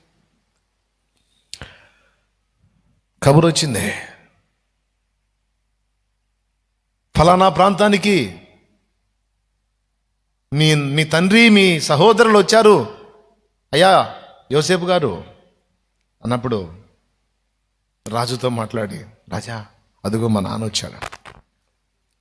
జీవితంలో మళ్ళా తండ్రిని కలుసుకుంటాను అనుకోలా, యాకోబు అనుకోలా, యోసేపు అనుకోలా. యాకోబుతో దేవుడు మాట్లాడాడు, వెళ్ళో నీ కళ్ళ మీద యోసేపు చేతులుంచుతాడు అన్నాడు. నేను అంటున్నాను, యేసయ్య మన కళ్ళ దగ్గర మన కళ్ళ మీద చేతులుంచుతాడు.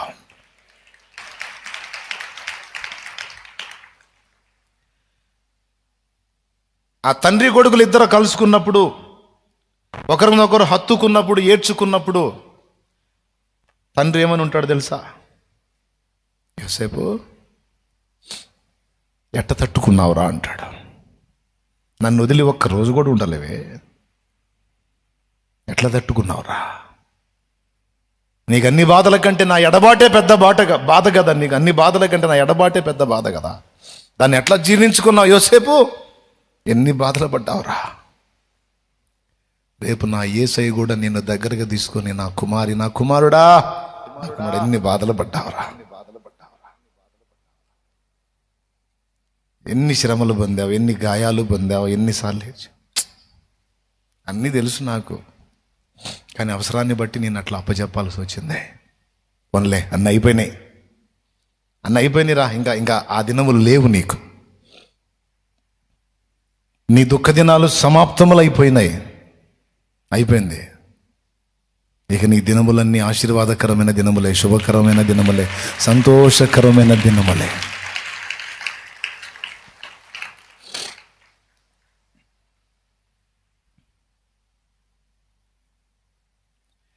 అలసిన నీ ఆశ ప్రభు తీర్చగా, చెదరిన మనసు సరిచేయగా, లోకము శోకము నీలో తీసి నూతన క్రియలను జరిగించునుగా, నూతన క్రియలను జరిగించునుగా, ఇన్నాళ్ళ కడగళ్ళు తొలగించగా, ఇన్నేళ్ల కన్నీళ్ళు తుడి చేయగా, ఇన్నాళ్ళ కడగళ్ళు తొలగించగా, ఇన్నేళ్ల కన్నీళ్ళు తుడి చేయగా, యేసయ్య నిలిచాడు నీ తోడుగా, యేసయ్య నిలిచాడు తోడుగా.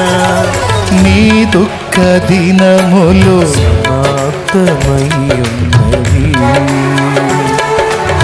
నీ బ్రతుకులో ముళ్ళు తొలగించబడి ఉన్నవి. నీ దుఃఖ దినములు సమాప్తమై ఉన్నవి, నీ బ్రతుకులో ముళ్ళు తొలగించబడి ఉన్నవి, ఇన్నాళ్ళ కడగళ్ళు తొలగించగా, ఇన్నేళ్ల కన్నీళ్ళు తుడి చేయగా, ఇన్నాళ్ళ కడగళ్ళు తొలగించగా, ఇన్నేళ్ల కన్నీళ్ళు తుడి చేయగా, యేసయ్య నిలిచాడు నీ తోడుగా, యేసయ్య నిలిచాడు నీ తోడుగా. నీ దుఃఖ దినములు సమాప్తమై ఉన్నవి, నీ బ్రతుకులో ముళ్ళు తొలగించబడి ఉన్నవి.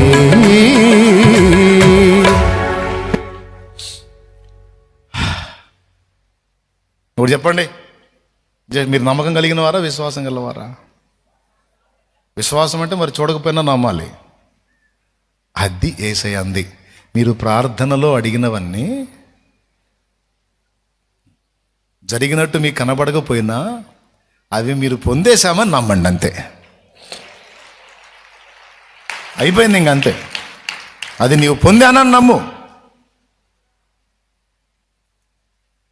ఖచ్చితంగా నీకు అది దొరుకుతుంది అన్నాడు. ఇక దానిలో ఏ కోశాన కూడా సందేహం ఉండకూడదు. అది విశ్వాసం అంటే. ఆ విశ్వాసాన్ని ఏమన్నాడు అంటే, కొండలను పెకలింపగలిగిన విశ్వాసము.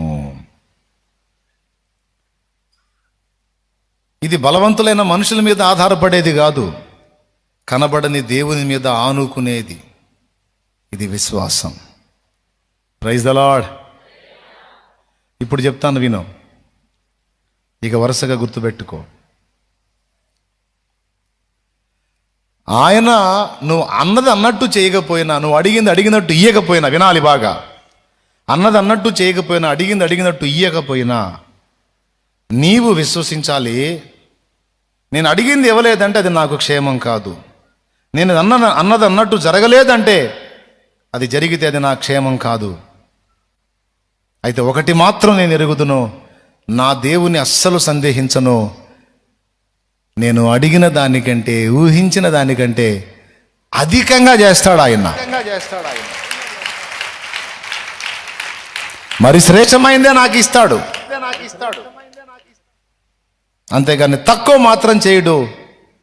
ఎలయనగా నేను ఆయనను ప్రేమిస్తున్నాను, నాకంటే ఎక్కువగా ఆయన నన్ను ప్రేమిస్తున్నాడు. నేను చెప్పింది చేయటానికి, నేను వంగమంటే వంగటానికి, లే అంటే లేవటానికి, కూర్చో అంటే కూర్చోడానికి, నిలబడంటే నిలబడటానికి దేవుడు నా కూలోడు కాదు. మన భాషలో చెబుతున్నాలే,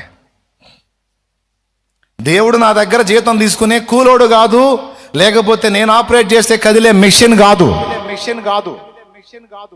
దేవుడు నాకంటే జ్ఞానము, బలము, వివేకము, బుద్ధి అన్నీ కలిగి నా క్షేమాన్ని నాకంటే 100 రెట్లు ఎక్కువగా, 1000 రెట్లు, 1,000,000 రెట్లు ఎక్కువగా ఆలోచించే నా మంచి నాన్న, మా నాన్న, ఆయన నాన్న. ఈ కార్యం జరగలేదు అంటే ఇంతకంటే అద్భుతమైన మంచి కార్యాన్ని మా నాన్న నా కోసం చేస్తాడు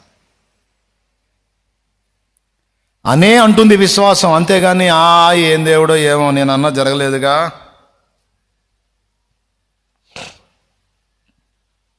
నేను అనుకున్నది కాలేదుగా అని బయటపడితే అది అల్ప విశ్వాసం, అవిశ్వాసం, అపనమ్మిక, సందేహం.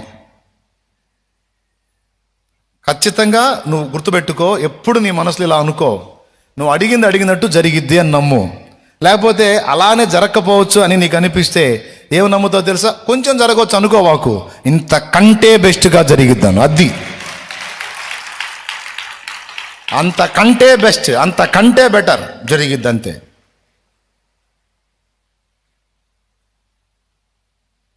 ₹1,00,000 అడిగానండి, ఒక 50 ఇస్తాడేమో అనుకోవద్దు. 1,00,000 అడిగాను, ప్రార్థన చేశాను, 1,00,000 ఇవ్వచ్చు, లేదా అంతకంటే 10 లక్షలు ఇవ్వచ్చు. కానీ 50,000 మాత్రం ఇడు. 50,000 ఇవ్వడు, 1,00,000 కూడా ఇవ్వలేదు అనుకో, ఇదేంది 50 అన్న ఇవ్వలేదేందా, సరే 1,00,000 తీసేవా, 50 అన్న ఇవ్వాలి కదా అనకూడదు. 50 ఇవ్వలేదు, 1,00,000 కూడా ఇవ్వలేదు, అయితే మొత్తానికి ఏదో 10 లక్షలకి పెట్టాట టెండర్ అనుకోవాలి. ఎకరం అడిగా ఇయ్యలేదు, ఓకే, ఒక అరెకరం ఇస్తాడు అనుకోను. ఎకరం అడిగానయా, కనీసం అరెకరం అన్న ఇవ్వలేదేందని అనను. నిద్రలో కూడా అనను. మరి ఎందుకన్నా మరి నిద్ర కూడా పోకుండా ఆలోచిస్తా ఉంటా ఎందుకు అని అంటావా? ఎందుకు ఆలోచిస్తానంటే నా మదనం ఏందో తెలుసా, వండుకొని కూడా ఎకరం అడిగితే ఎకరం వీలేదంటే అసలు ఎంత ఇవ్వాలని, అసలు ఏం కార్యం చేయబోతున్నాడు, ఏదో గట్టి ప్లాన్ వేసినట్టున్నాడు, దాన్ని బట్టి మదన పడతా తప్ప కనీసం ఏంది అరెకరం కూడా లేదు, కొన్ని 25 నెలలు నీళ్ళేదేంది, ఒక 25 సెంట్లన్నా అనేది నా ఊహల్లో కూడా రాదు. అది నా విశ్వాసం. మరి మీకేమనిపిస్తే ఎట్లా అనిపిస్తుందో మీరు చెప్పుకోండి దేవుడికి.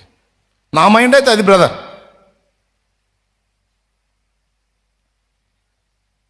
ఇంకా అది ఏ విషయంలోనైనా అంతే, నేను ఎట్లా ఫిక్స్ అవుతా అంటే ఈ పాయింట్ ఈ టైపులో చెబితే మీకు ఈజీగా అర్థమవుతుందని ఈ పాయింట్ మెన్షన్ చేశాను అనమాట. నిజంగా దేవుని కార్యాలు కూడా అలానే జరుగుతాయి. నేను ఒక ఎకరం ఆశించాను, బ్రేక్ పడింది, ఎకరం రాలా, ఏదో ఒక అరెకరం అన్నా చూసుకుందాం అని నేను అనుకోలేదు. ప్రార్థనలో అడుగు వాటినెల్లా పొంది ఉన్నామని నమ్మమన్నావు, నేను అడిగాను, పొందానని నమ్మాను, కానీ అది రాలేదు. ఇప్పుడు నీ వాక్యం నువ్వు మీరావు, ఇప్పుడు నువ్వు నా మీద కేసు పెట్టాం కదా, నేను నీ మీద కేసు పెడతా. ఎందుకంటే విశ్వసించిన ప్రకారం అవునన్నావు, అవలేదు. ఎందుకు అవలా అంటే దేవుని సమాధానం ఏంటి తెలుసా?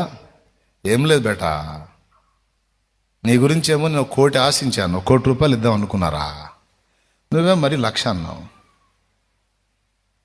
నీకు తెలివి లేకపోతే నాకన్నా ఉండాలి కదా, అందుకని మరీ 1,00,000 చీపుగా 1,00,000 ఇద్దాం అనుకున్నానులే అన్నట్టు నేనేం చేయాలి? నెత్తి కొట్టుకోవాలి, ఊరి ఎంత పిచ్చోడు బాబా నేను. మరి కక్కుర్తి వ్యవహారం నాది. 1,00,000 అడిగి 50 అన్నా, 25 అన్నా, కనీసం 10 అన్నాయా? ఎంత అవమానపరిచాను ఆయన నేను. 1,00,000 ఎక్కడ, 1,00,000 ఎక్కడ, 99 రెట్లు ఎక్కువ. ఎకరం ఎక్కడ, 12 ఎకరాలు ఎక్కడ? ఒక దాన్ని మనం ఆశించినప్పుడు అది మనకు దక్కలేదంటే దానికంటే 100 రెట్ల శ్రేష్టమైంది మనకిస్తాడు. అసలు దేవుడు మన తండ్రి అని ఎక్కడ రుజువైందో తెలుసా? దేవుడు నిజంగా మన నాన్న అని ఎక్కడ రుజువైందో తెలుసా? మనం అడిగినవన్నీ మనకి ఇవ్వనప్పుడు రుజువైద్ది. ఎందుకంటే అంతకంటే బెస్ట్ వెతుకుతుంటాడు ఆయన. అంటే ప్రార్థనను సిగ్గుపరుస్తాడా? ఏది నిన్ను కోరాలో ఎరుగదు నా వెర్రితనం, ఏది నిన్ను కోరాలో ఎరుగదు నా వెర్రితనం, ఏది నాకు కావాలో ఎంచి ఇచ్చు నీ జ్ఞానం, ఏది నాకు కావాలో ఎంచి ఇచ్చు నీ జ్ఞానం, అధికముగా చేయగలవు యేసయ్యా, నాకు చాలిన దేవుడు నీవేనయ్యా. అధికముగా చేయగలవు యేసయ్యా, నాకు చాలిన దేవుడు నీవేనయ్యా. అడిగే వాటి కంటే ఊహించే వాటి కంటే, అడిగే వాటి కంటే ఊహించే వాటి కంటే అధికముగా చేయగలవు యేసయ్యా, నాకు చాలిన దేవుడు నాకు చాలిన దేవుడు నీవేనయ్యా. నన్ను నడిపే సారథివి నీవేనయ్యా. Praise the Lord. అంతే కదా, ఇది నమ్మాల్సిందే. అంతేనా? దిగజారిపోతామా ఇంకా పైకి చూస్తామా? పైకే చూడాలంట. నిజమే. నీకు చెప్పింది క్లియర్గా అర్థమైందా? ఎంతమందికి అర్థమైంది? ఒకదాన్ని నువ్వు అడిగావంటే అదన్నా అందిద్ది, కరెక్ట్గా అడిగినంత అయినా అందిద్ది, లేదా ఇంకా మించి అందిద్ది, కానీ కిందికి మాత్రం అందదు. సంతోషంగా రెండు చేతులు ఎత్తి చెప్పుకో, స్తోత్రం చెప్పుకో నా ప్రభుకి. రేపు గట్టి చెప్పు. అది దీనికే దిక్కు లేదు కానీ ఇంకా బెస్ట్ అని డాడ్ ఉందా అనేది దరిద్రపు మైండ్, అవిశ్వాసపు మైండ్, పనికిమాలిన మైండ్, సందేహాల మైండ్. ఆ మైండ్ ఉన్నాడు కదా, లేదు దక్కదు, జాగ్రత్త. అది కూడా చెబుతుంది, ఏది దక్కదు. అంతకి మించి దేవుని కార్యం ఉంటుంది.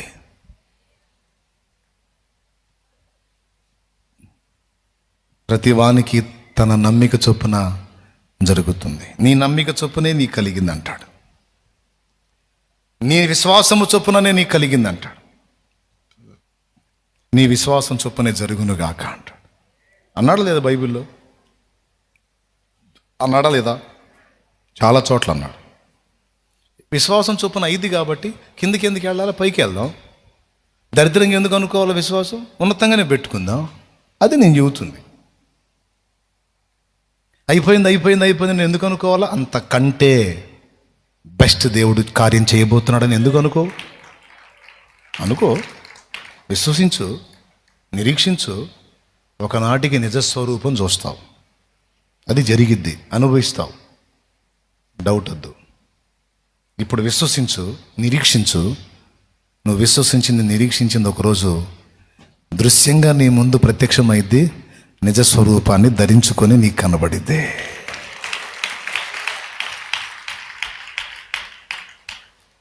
ఒక తల్లి తన బిడ్డ కోసం ప్రార్థన చేయమని దైవజనుడి దగ్గరికి పదే పదే పదే పదే వెళ్ళి ఎన్నిసార్లు ప్రార్థించినా ఆ బిడ్డ మారలా. మందిరంలో ప్రార్థించింది, దైవజనుడి చేత ప్రార్థన చేయించుకుంది, మారలా. విసుగు చెందిన తల్లి ఒకరోజు వచ్చి దైవజనుడితో అందట, అయ్యా దైవజనుడా, మీరు ఏమనుకోనంటే ఒక్క ప్రార్థన చేయమంటాను, చెప్పు తల్లి అన్నాడు. మా కూతురు ఫలానా పేరు గల అమ్మాయి త్వరగా చనిపోవాలని ప్రార్థన చేయండి అయ్యా అందట. అవునండి, ఫలానా పేరు గల అమ్మాయి చచ్చిపోవాలని ప్రార్థన చేయండి అన్న. చాలామంది బతకాలని ప్రార్థన చేయమంటారు. నాకు తెలిసి కూతురు చావాలని ప్రార్థన చేయమంటున్న మొదటి వ్యక్తి నిన్నే చూశాను అన్నాడు. లేదయ్యా, లేదమ్మా ప్రార్థన చేద్దాం మారిదంటే, మారదయ్యా. అది మారదు, అది మారదంతే. అది సావాలా, అది మారదు. అది పాపిష్టిది. నా మగపిల్లల పరువు తీస్తుంది. అదొక వ్యభిచారిణే, అదొక వేశ్య అయిపోయింది. అదొక నీచురాలు. మారదయ్యా, మారదు. కాదమ్మా, కొద్దిగా పట్టుదలగా ప్రార్థన చేయమ్మా. మారదయ్యా, 10 ఏళ్ళ నుంచి చేస్తున్నాను ఆ పాపిష్టి దాని మార్పు కోసం. చదువుకునే రోజుల దగ్గర నుంచి ఇప్పటిదాకా నా పిల్లల పరువు బజార్న, నా పరువు బజార్ నేసి దాని ఇష్టం వచ్చినట్టు ఊరేగుతుంది. అది నాశనం అయిపోయేది అన్నయ్య. ఇన్ని సంవత్సరాలు దానికోసం నేను ప్రార్థన చేశా, మారదు.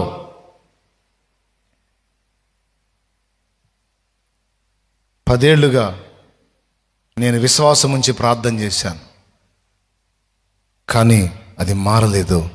అందుకే అది సావాలి, ఇదన్నా జరగాలి, చెయ్యి అన్న. అప్పుడు ఆయన నిశ్చితంగా ఆలోచించి ఒక మాట చెప్పాడు. అమ్మా,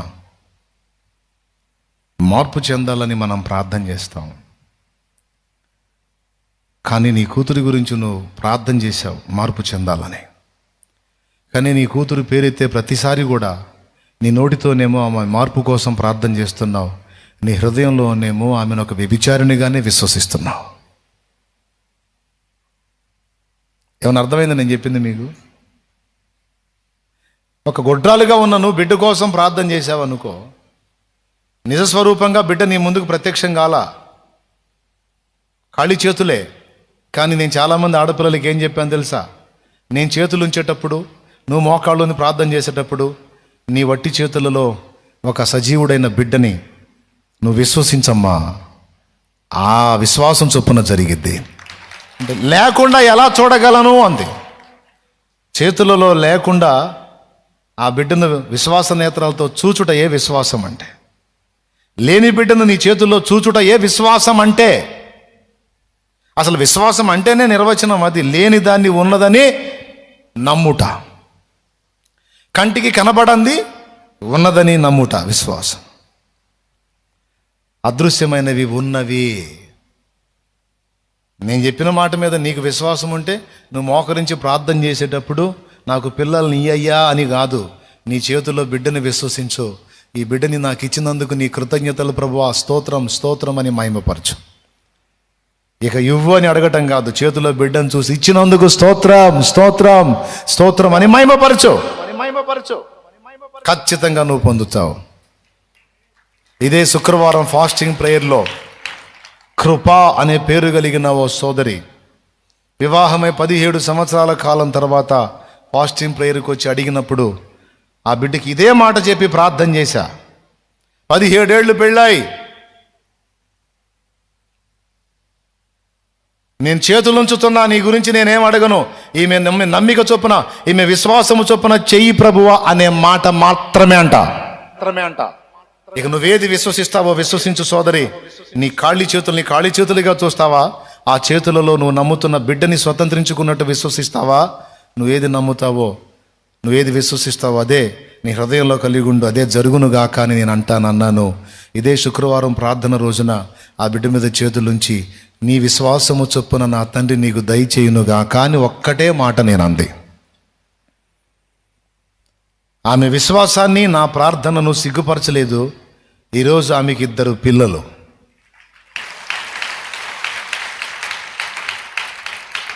దేవునికి మహిమ చెప్పు గట్టిగా. ఖాళీ చేతులతో విశ్వసించింది. కొంతమందికి ఇస్తాడమ్మా నమ్మన్నా కూడా డౌటే. డాక్టర్లు పుట్రన్నారయ్యా, ఏం చేసినా లాభం లేదన్నారయ్యా. అవి తీసేయమ్మా. ఒక వ్యాధినైనా సరే స్వస్థపరుస్తాడు, స్వస్థపరచయ్యా అంటాం కాదు. నా దేహమందలి రోగమును నీవు ఎరిగి ఉన్నావు, దీన్ని నీవు స్వస్థపరచగలవు, స్వస్థపరచమని నేను అర్థించాను, నువ్వు విన్నావు, నన్ను స్వస్థపరిచినందుకు నీకు స్తోత్రం. పుట్టెడు రోగంలో ఉండి స్వస్థపరిచినందుకు స్తోత్రం ఎవరైనా చెబుతారా? నిండు జబ్బులో ఉండి స్వస్థపరిచినందుకు స్తోత్రం అని చెప్పేంత విశ్వాసం ఎవరికైనా ఉందా? ఉంటే ఖచ్చితంగా నీ రిపోర్టు మారిద్ది, ఖచ్చితంగా నీ దేహంలో ఆశ్చర్యకరమైన మార్పు కలిగిద్ది. నువ్వే నమ్మలేని అద్భుతాన్ని ప్రాక్టికల్గా నువ్వు అనుభవించకపోతే కానీ అంత విశ్వాసం ఉండదే. ఒక పక్క బలహీనత కృంగదీస్తుంటే, బలహీనత లొంగదీస్తుంటే ఎట్లా కలిగిద్ది ఆ విశ్వాసం?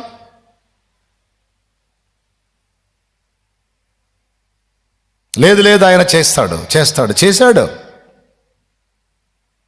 అలా విశ్వసించిన వారి విశ్వాసం వాళ్ళని సిగ్గుపరచలా. అలా విశ్వసించిన వాళ్ళయే ఇక్కడ సాక్ష్యాలు.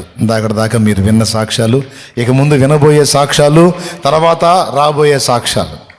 అలా విశ్వసించిన వారి క్లియర్గా అర్థమవుతుందని నేను చెప్పేది. ఈ అమ్మాయి మారాలని నోటితో అంటుంది, హృదయంలోనే అమ్మాయి పేరెత్తగానే వ్యభిచారి వేశ్య, వ్యభిచారి వేశ్య, వ్యభిచారి వేశ్య, వ్యభిచారి వేశ్య, వ్యభిచారి వేశ్య, అదే చెడిపోయింది,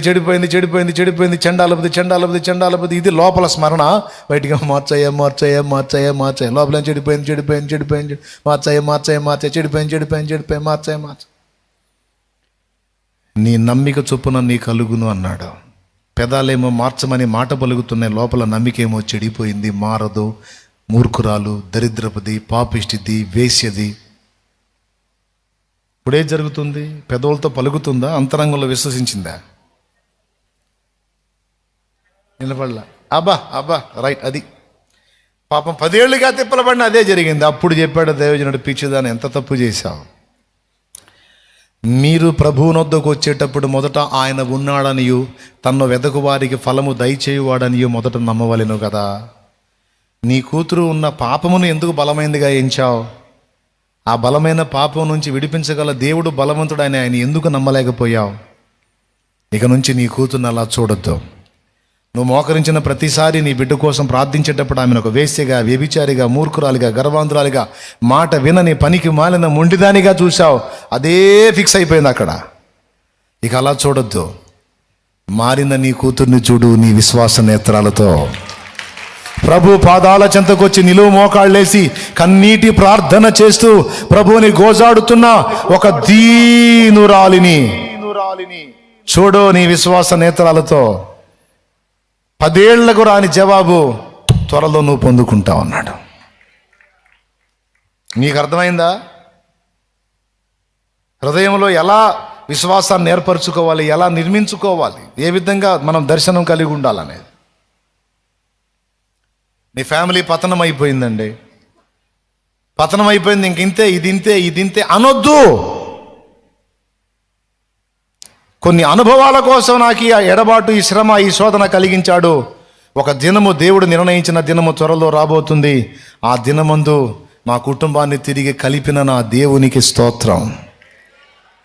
ఖచ్చితంగా బలమైన కార్యం, సుందరమైన కార్యం, ఊహకందని కార్యం, ఉన్నతమైన కార్యం నా దేవుడు నా కొరకు డిజైన్ చేశాడు. అది జరుగుతుందని నేను ఎరుగుదును. ఇక ఆనందంగా ఉంటుంది, ఇక కంగారు ఉండదు, దిగులు ఉండదు, వేదన ఉండదు. ఏమయ్యా కుటుంబం స్పాయిల్ అయిపోయింది, నీకు బాధ లేదంటే ఎందుకు స్పాయిల్ అయింది సార్? కొన్ని అనుభవాల కోసం అట్లా అనుమతించాడు. తప్పకుండా తిరిగి దేవుడు తన కార్యాన్ని గడిచిన దానికంటే కూడా ఉన్నతంగా చేయబోతున్నాడు. తిరిగి ఉండదు. అది జరిగిద్ది చూడు.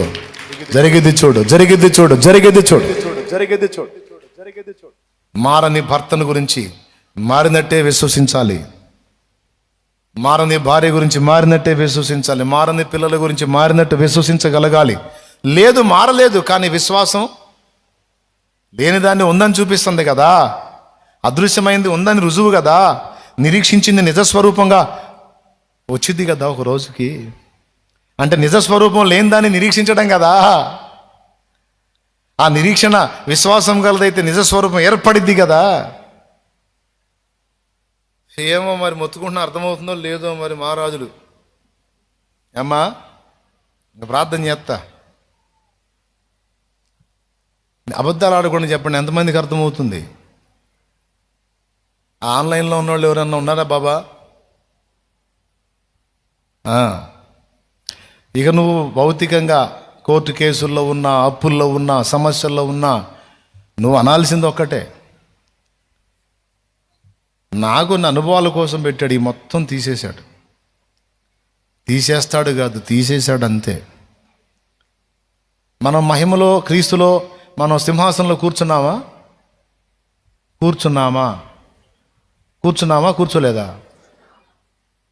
ఏడ కూర్చున్నావు నువ్వు? చిలకలూరిపేటలో తండ్రి సన్నిధి మందిరంలో కూర్చొని సింహాసనం మీద కూర్చున్నావు అంటాయింది.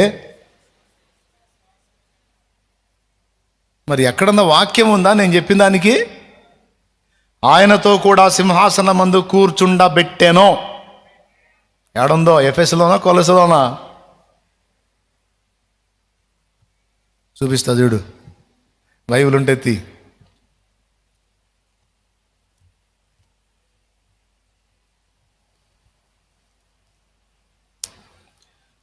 దని నరే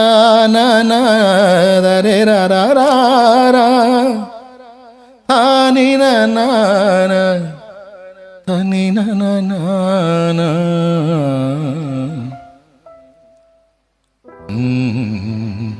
చూడు, ఎఫెసీ పత్రిక 3వ అధ్యాయము 7వ వచనం చదువు తమ్ముడు. దేవుడు కార్యకారియకు తన శక్తిని బట్టి నాకు అనుగ్రహించిన కృపావరము చొప్పున నేను ఆ సువార్తకు పరిచారకుడనైతిని.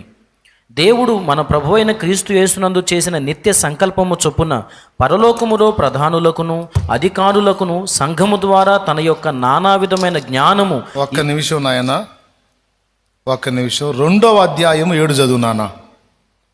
క్రీస్తు యేసునందు మనలను ఆయనతో కూడా లేపి పరలోకమందు ఆయనతో కూడా కూర్చుండబెట్టెను. అక్కడ మళ్ళీ ఒక్కసారి చదువు. క్రీస్తు యేసునందు మనలను ఆయనతో కూడా లేపి పరలోకమందు ఆయనతో కూడా కూర్చుండబెట్టెను. కూర్చుండబెడతాడా? కూర్చుండబెట్టాడా? ఏమిది? ఎప్పుడు కూర్చుండబెట్టాడు? మనం ఇంకా మందిరంలోనే కూర్చుంటామే. పాస్టర్ గారు అన్నాన్ని కూడా బాగుండకుండా కూర్చోబెట్టి ఎండ కడతానే. స్తోత్రం. కానీ లేఖనం ఏమి చెప్పుచున్నది? కూర్చుండబెడతాడు కాదు, కూర్చుండబెట్టెను. ప్రార్థనలు అడిగినవి పొందుతాను కాదు, పొంది ఉన్నాను. కూర్చుండబెట్టెను, పొంది ఉన్నాను, అయిపోయింది, కథం. ప్రతిదానికి లేఖనాధారం ఉండే కదా. అసలు ఎప్పుడో ప్రోగ్రామ్ అంతా ఫైనల్ చేసి పెట్టాడు కూడా, మొత్తం ముగించబడింది ఎప్పుడో మన సినిమా.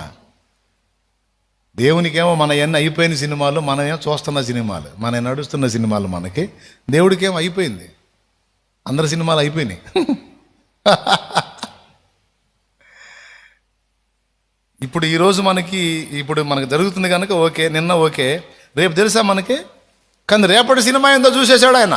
ఎల్లుండి సినిమా చూశాడు, 3 రోజుల తర్వాత చూశాడు, వచ్చే సంవత్సరం చూశాడు, 10 ఏళ్ల తర్వాత సినిమా చూశాడు, మొత్తం ఇంకా 20-30 ఏళ్ల తర్వాత ఏం జరగబోతుందో రాకటి సినిమా చూశాడు. అన్నీ చూసి మొత్తం మ్యాటర్ అంతా రాసి గ్రంథ రూపంలో నీకు నాకు ఇచ్చాడు. అది విషయం. లోక చరిత్రే కాదు, మన చరిత్ర కూడా దేవుడు ఎరిగే ఉన్నాడు. ఎప్పుడు ఎరుగున్నాడు? జగత్తు పునాది వేయబడక మునిపే మనల్ని ఎరుగున్నాడు. కాబట్టి కూర్చుండబెడతాడు కాదు, కూర్చుండబెట్టెనో. పొందుతాను కాదు, పొంది ఉన్నాను. తగ్గుతుంది కాదు, తగ్గింది. ఏం తగ్గింది? అంతే ఉంది కదా. నీకు అట్టుంది, విశ్వాసాన్ని బట్టి చూడు, నాకు తగ్గింది. పాపం భ్రమ, పాపం పిచ్చెక్కింది, భ్రమలో ఉన్నారు. ఏంది తగ్గింది? ఏం తగ్గదు. చివరికి ఎవడి విశ్వాసం బలంగా ఉంటే అదే జరిగిద్ది. ఏం తగ్గలేదంటావా? ఏం మార్పు కనపట్లేదంటావా? అంటే చాలేమన్నా అనుకోమన్నాళ్లే, తగ్గకపోయినా తగ్గింది అనుకోమన్నాళ్లే, అందుకని అనుకుంటున్నానులే, ఏం మార్పు లేదంటావా? పోవటం ఖాయం అంటావు.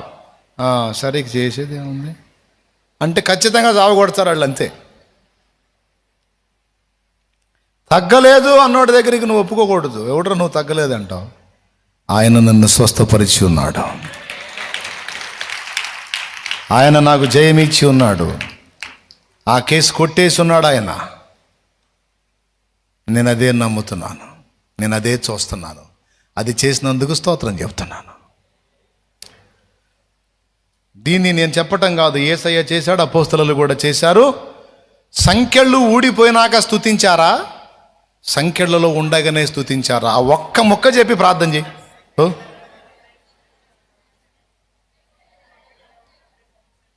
సంఖ్యలలో ఉండగానే, బంధకాలలో ఉండగానే.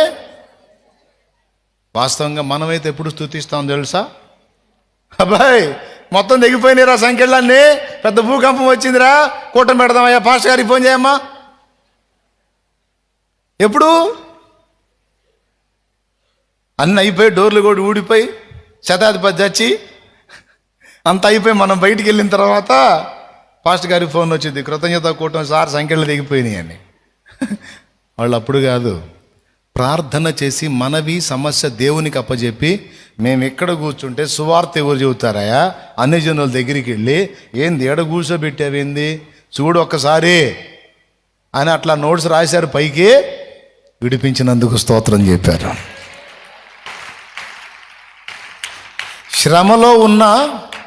శ్రమలో ఉన్నామని వాళ్ళు అనుకోలా. ముగిస్తున్నా, ఇక అయిపోయింది టైం. శ్రమలో ఉన్నామని వాళ్ళు అనుకోలా.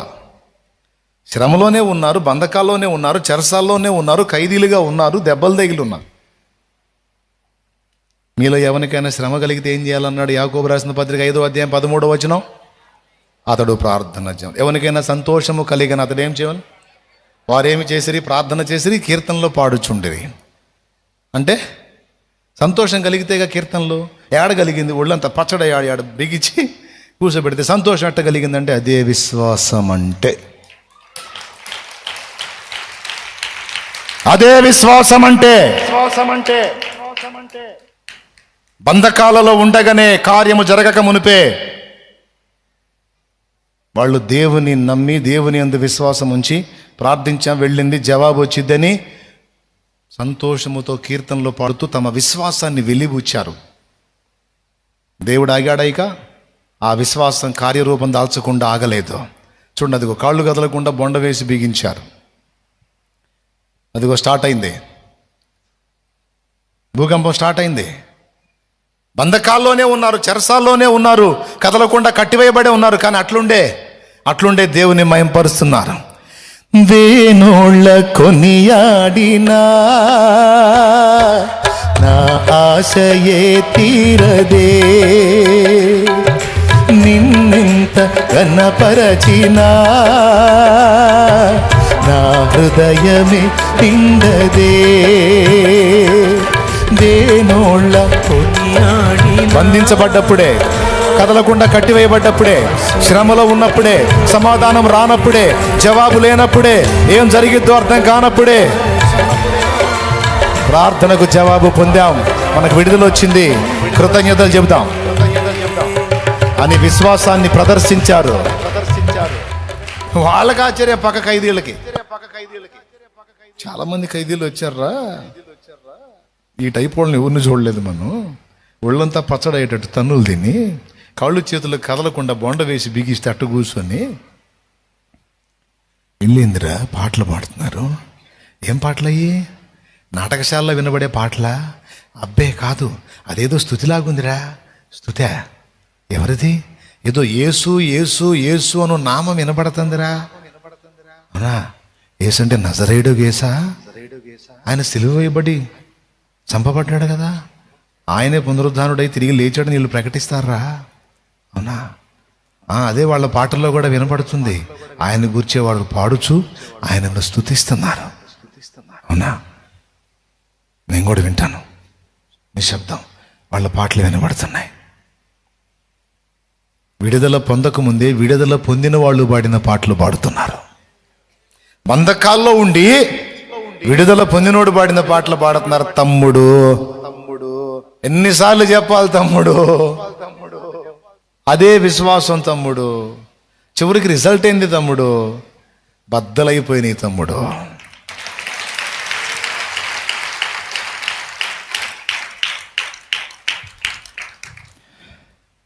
బద్దలైపోయినాయి.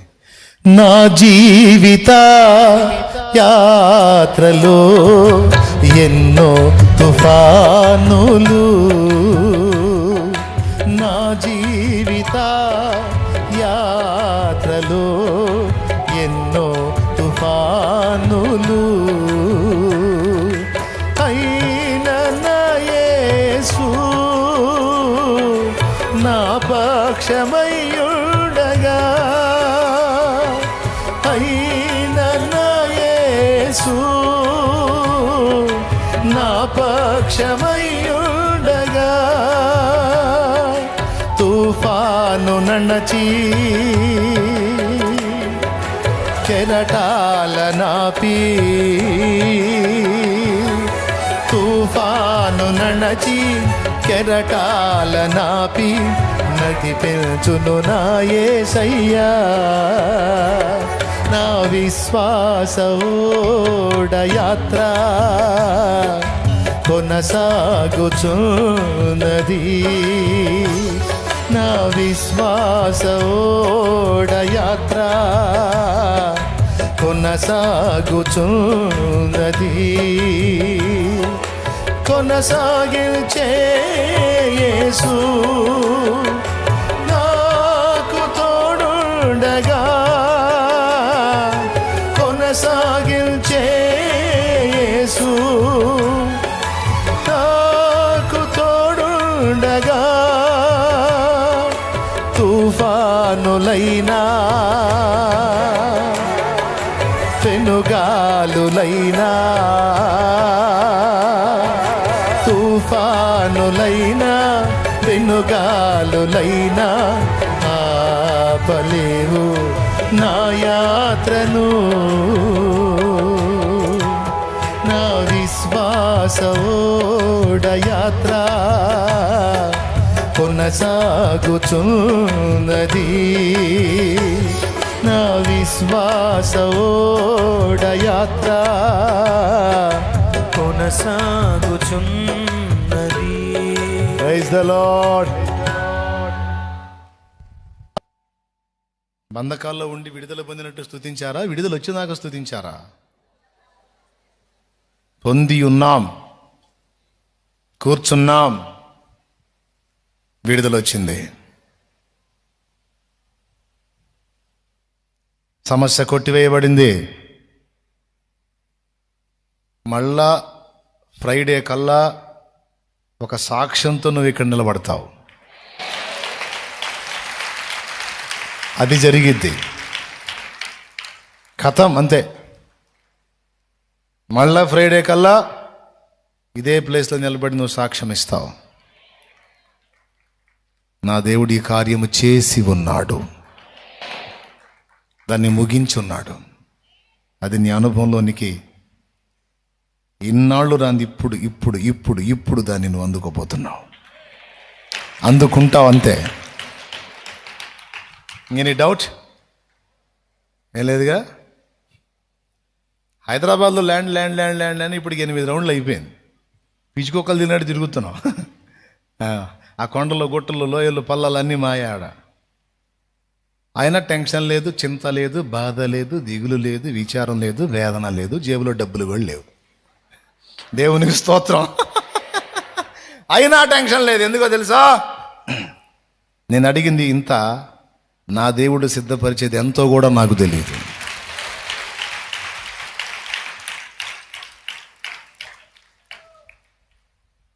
జస్ట్ టైం కోసం చూస్తున్నాను నేను అంతే.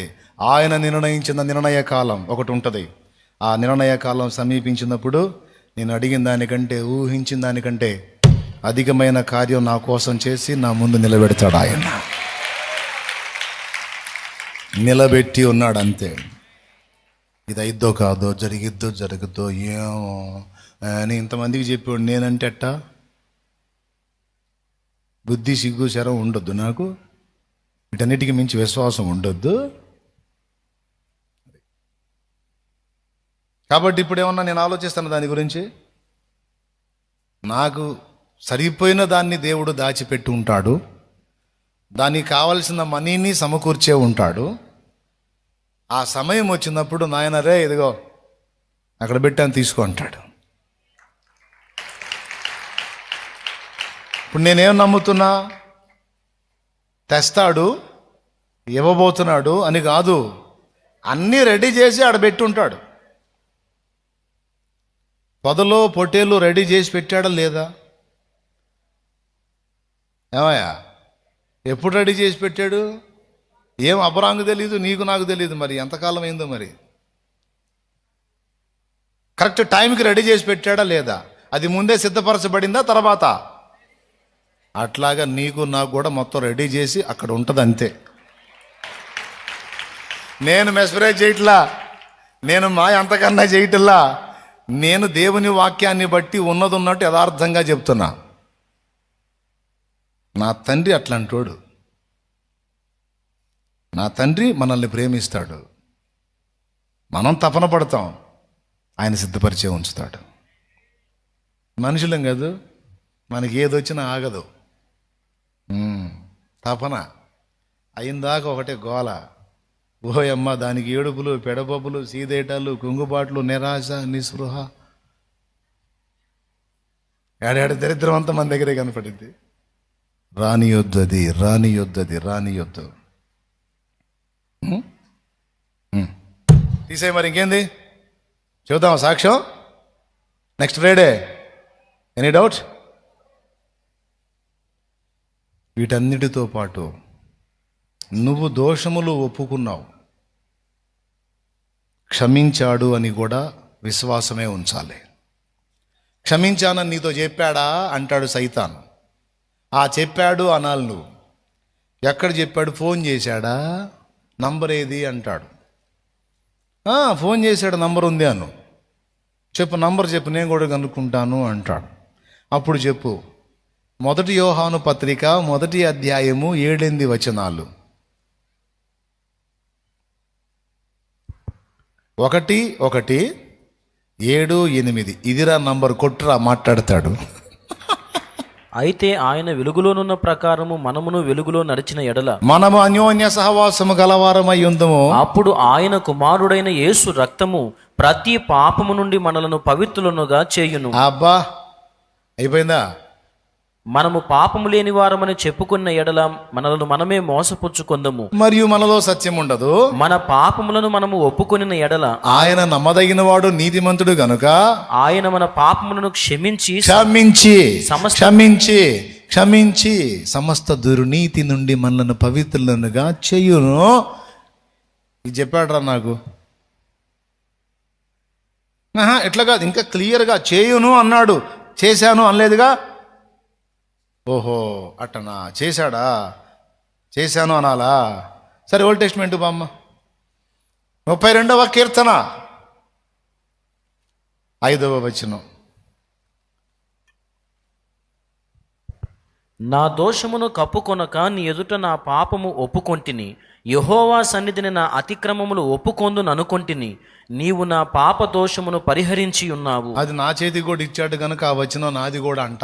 ఆయనే చెప్పాడు ఆ నంబర్లో. 32:5 3-2-5 నంబర్ అది కీర్తనలు. అయినా తృప్తి కలగలేదా? ఇంకా క్లారిటీ కావాలా? యెషయా గ్రంథము, నేనే నా చిత్తానుసారముగా నీ అతిక్రమములన్నిటినీ తుడిచివేసి ఉన్నాను, మరి ఎన్నడూ వాటిని జ్ఞాపకము చేసి కొనను. యెషయా గ్రంథం మీకు కనపడదేమో, నేనే తిత్తలే.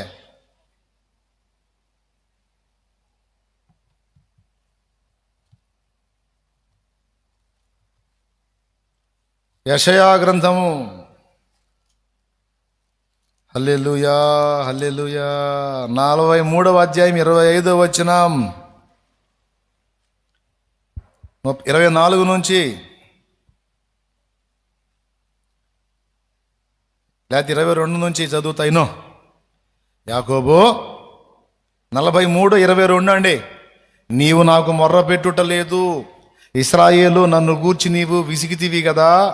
దహన బలులుగా గొర్రె మేకల పిల్లలను నా యొద్దకు తేలేదు, నీ బలుల చేత నన్ను గణపరచలేదు. ఓకే, నైవేద్యములు చేయవలనని నేను నిన్ను బలవంత పెట్టలేదు,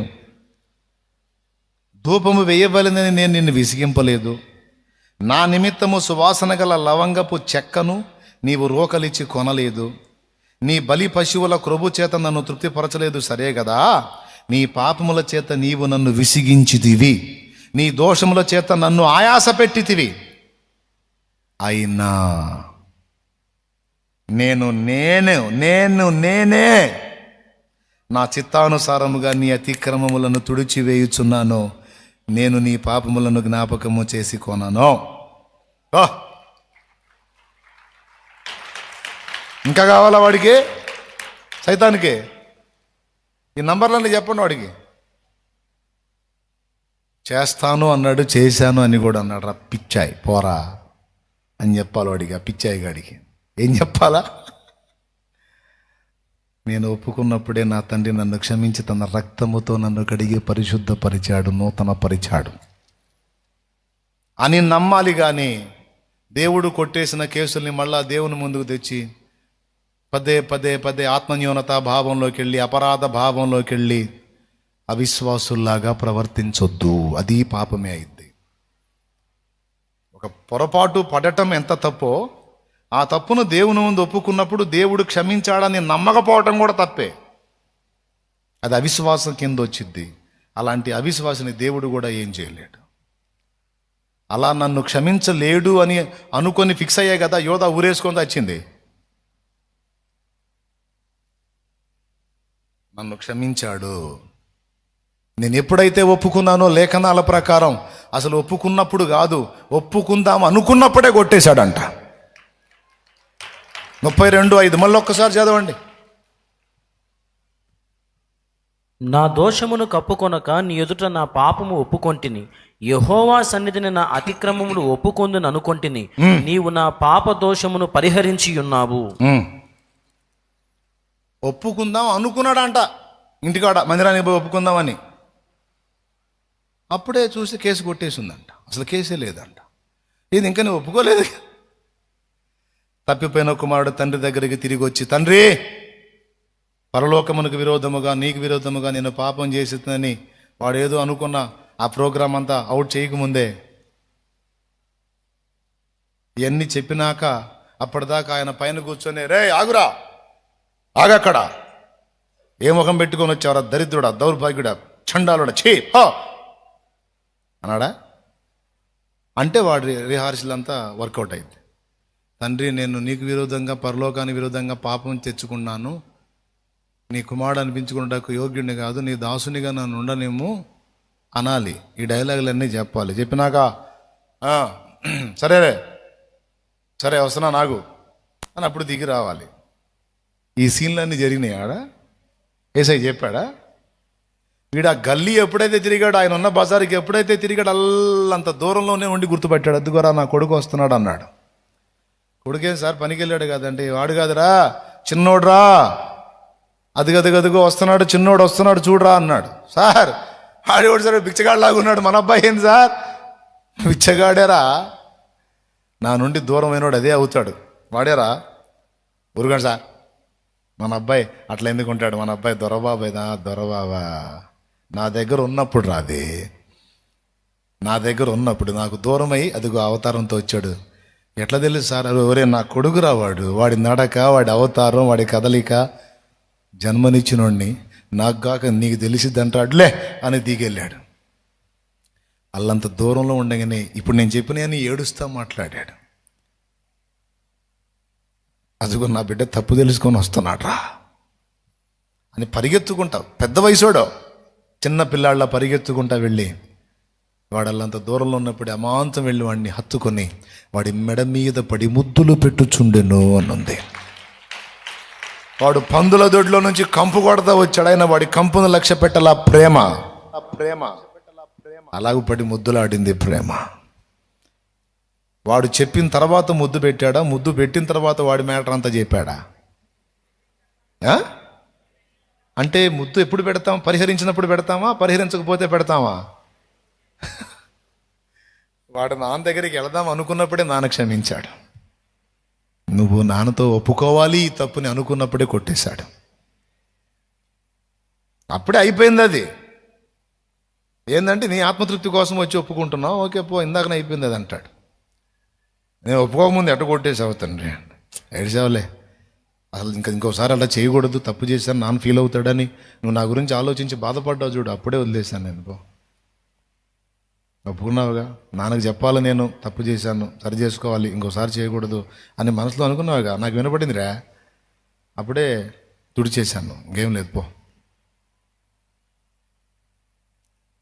ఒప్పుకొనక ముందే క్షమించబడింది. ఇప్పుడే పరలోకమందు కూర్చుండబెట్టబడ్డాం, ప్రార్థనలో జవాబులు పొంది ఉన్నాం. దేవుడు మనందరికీ తోడై ఉండునుగాక. ఇంకలే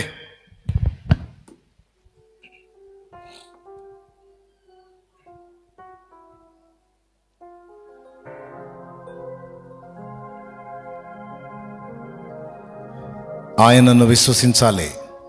సందేహం పెట్టుకోవద్దు, అనుమానపడద్దు, అనుమానము గలవారై ఉండకుడి అన్నాడు నాయన.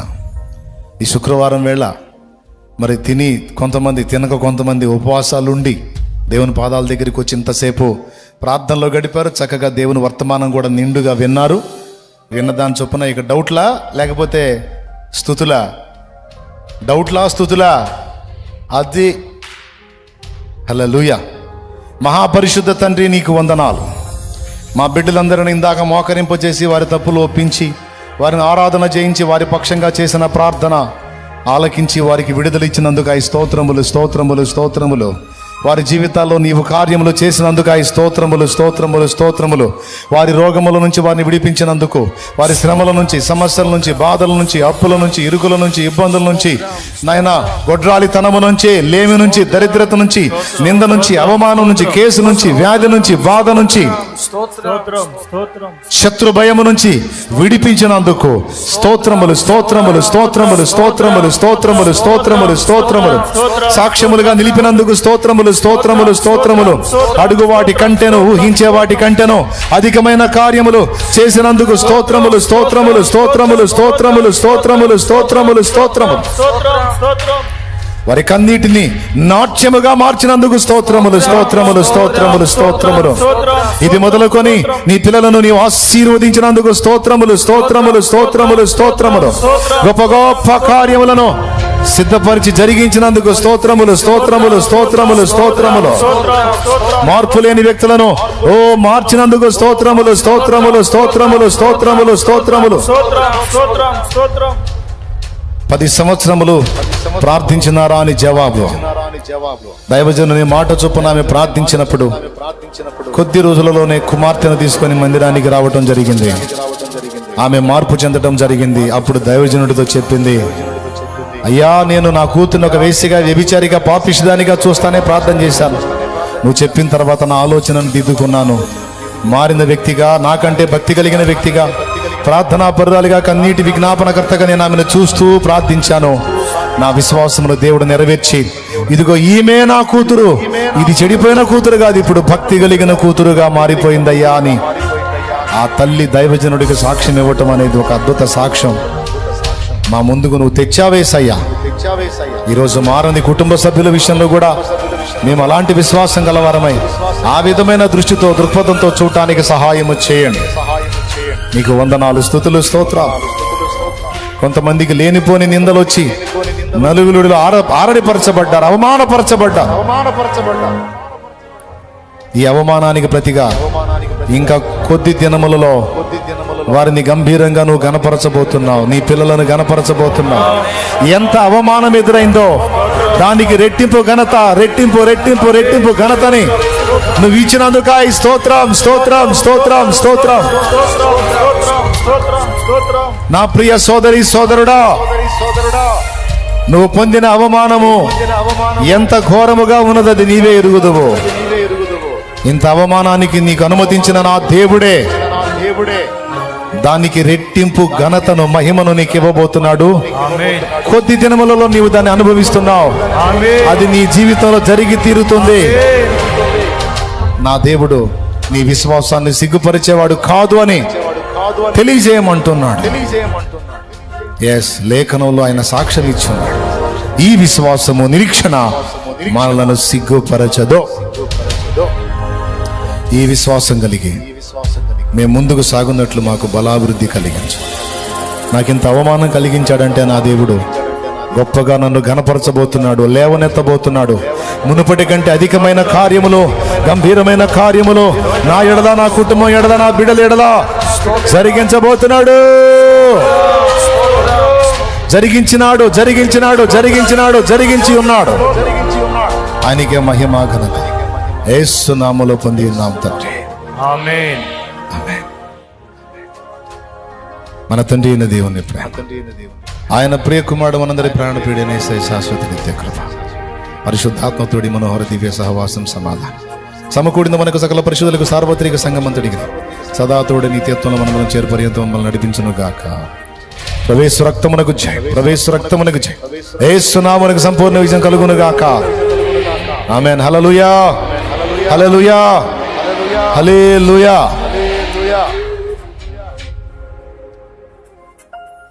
ఒక చిన్న పని చేద్దామా ఈరోజు, ఏమనుకోకుండా. మనల్ని దేవుడు ఆశీర్వదించి మన సెమినార్ హాల్, అదే సండే స్కూలు, మీటింగ్స్, సేవకుల సదస్సులు ఏం జరుగుతాయి కదా, దాన్ని దేవుడు విస్తరించాడు. కొంచెం ప్రార్థన చేసి రిబ్బన్ కట్ చేద్దామా? ఓకేనా? వెళ్దామా? మరి చిన్నగా అందరూ పడతారు అందులో, పెద్ద హాల్లే, పట్టింది కాడికి వెళ్ళిపోదాం. ఓకేనా? రైట్. ఫైనల్ బ్లెస్సింగ్ అయిపోయిందిగా. నూనె తెచ్చిన వాళ్ళు పైకి ఎత్తండి. నూనె నూనె నూనె తెచ్చినవాడు.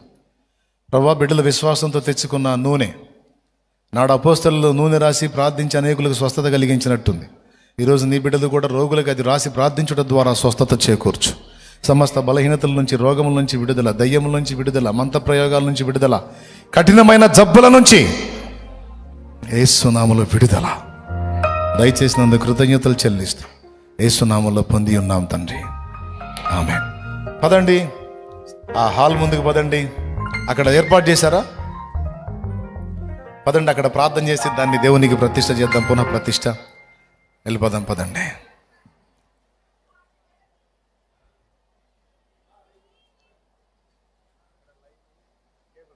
ఓకే, లైవ్ ఇక బ్రేక్ చేద్దామా? రైట్. ఆన్లైన్ ద్వారా అందుబాటులోకి వచ్చిన ఆత్మీయులందరికీ వందనాలు. చూద్దాం, ఏదన్నా ఛాన్స్ ఉందా అక్కడ? చూసారా? కుదరలా.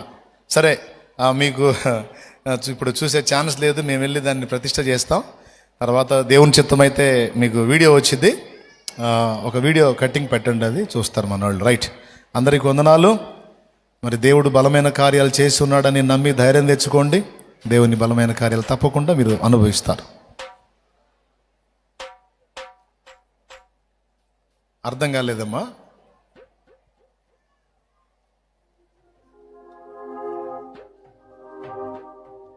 ముందు అడిగి పోదాం. రైట్. ఫస్ట్ అది లేట్ అవుతుంది, అక్కడికి వెళ్ళిపోదాం. మళ్ళీ మీరు తినాలి కదా. రైట్. అందరికీ వందనాలు. ఆన్లైన్లో జూమ్లో కనిపిస్తున్న ఆత్మీయులందరికీ కూడా హృదయపూర్వక వందనాలు. విశ్వాసం గలవారై ఉండండి, అనుమానం కలిగి ఉండకండి. ప్రార్థనలు అడుగు వాటిని పొంది ఉన్నామని నమ్మండి. సందేహం కలిగిన బ్రతుకులు వదిలేసేయండి.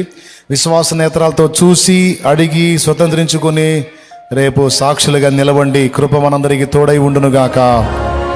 Amen. Right.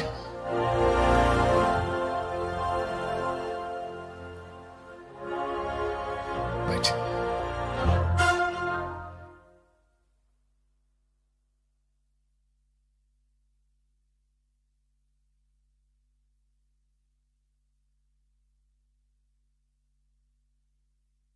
Praise the Lord. కూడికి ముగించబడింది. అవకాశం ఉన్న వారందరూ కూడా మరి సండే స్కూల్ జరిగే ప్రాంతం, దైవ సేవకుల సెమినార్ జరిగే ప్రాంతం ఈ మూలగా ఉంటుంది.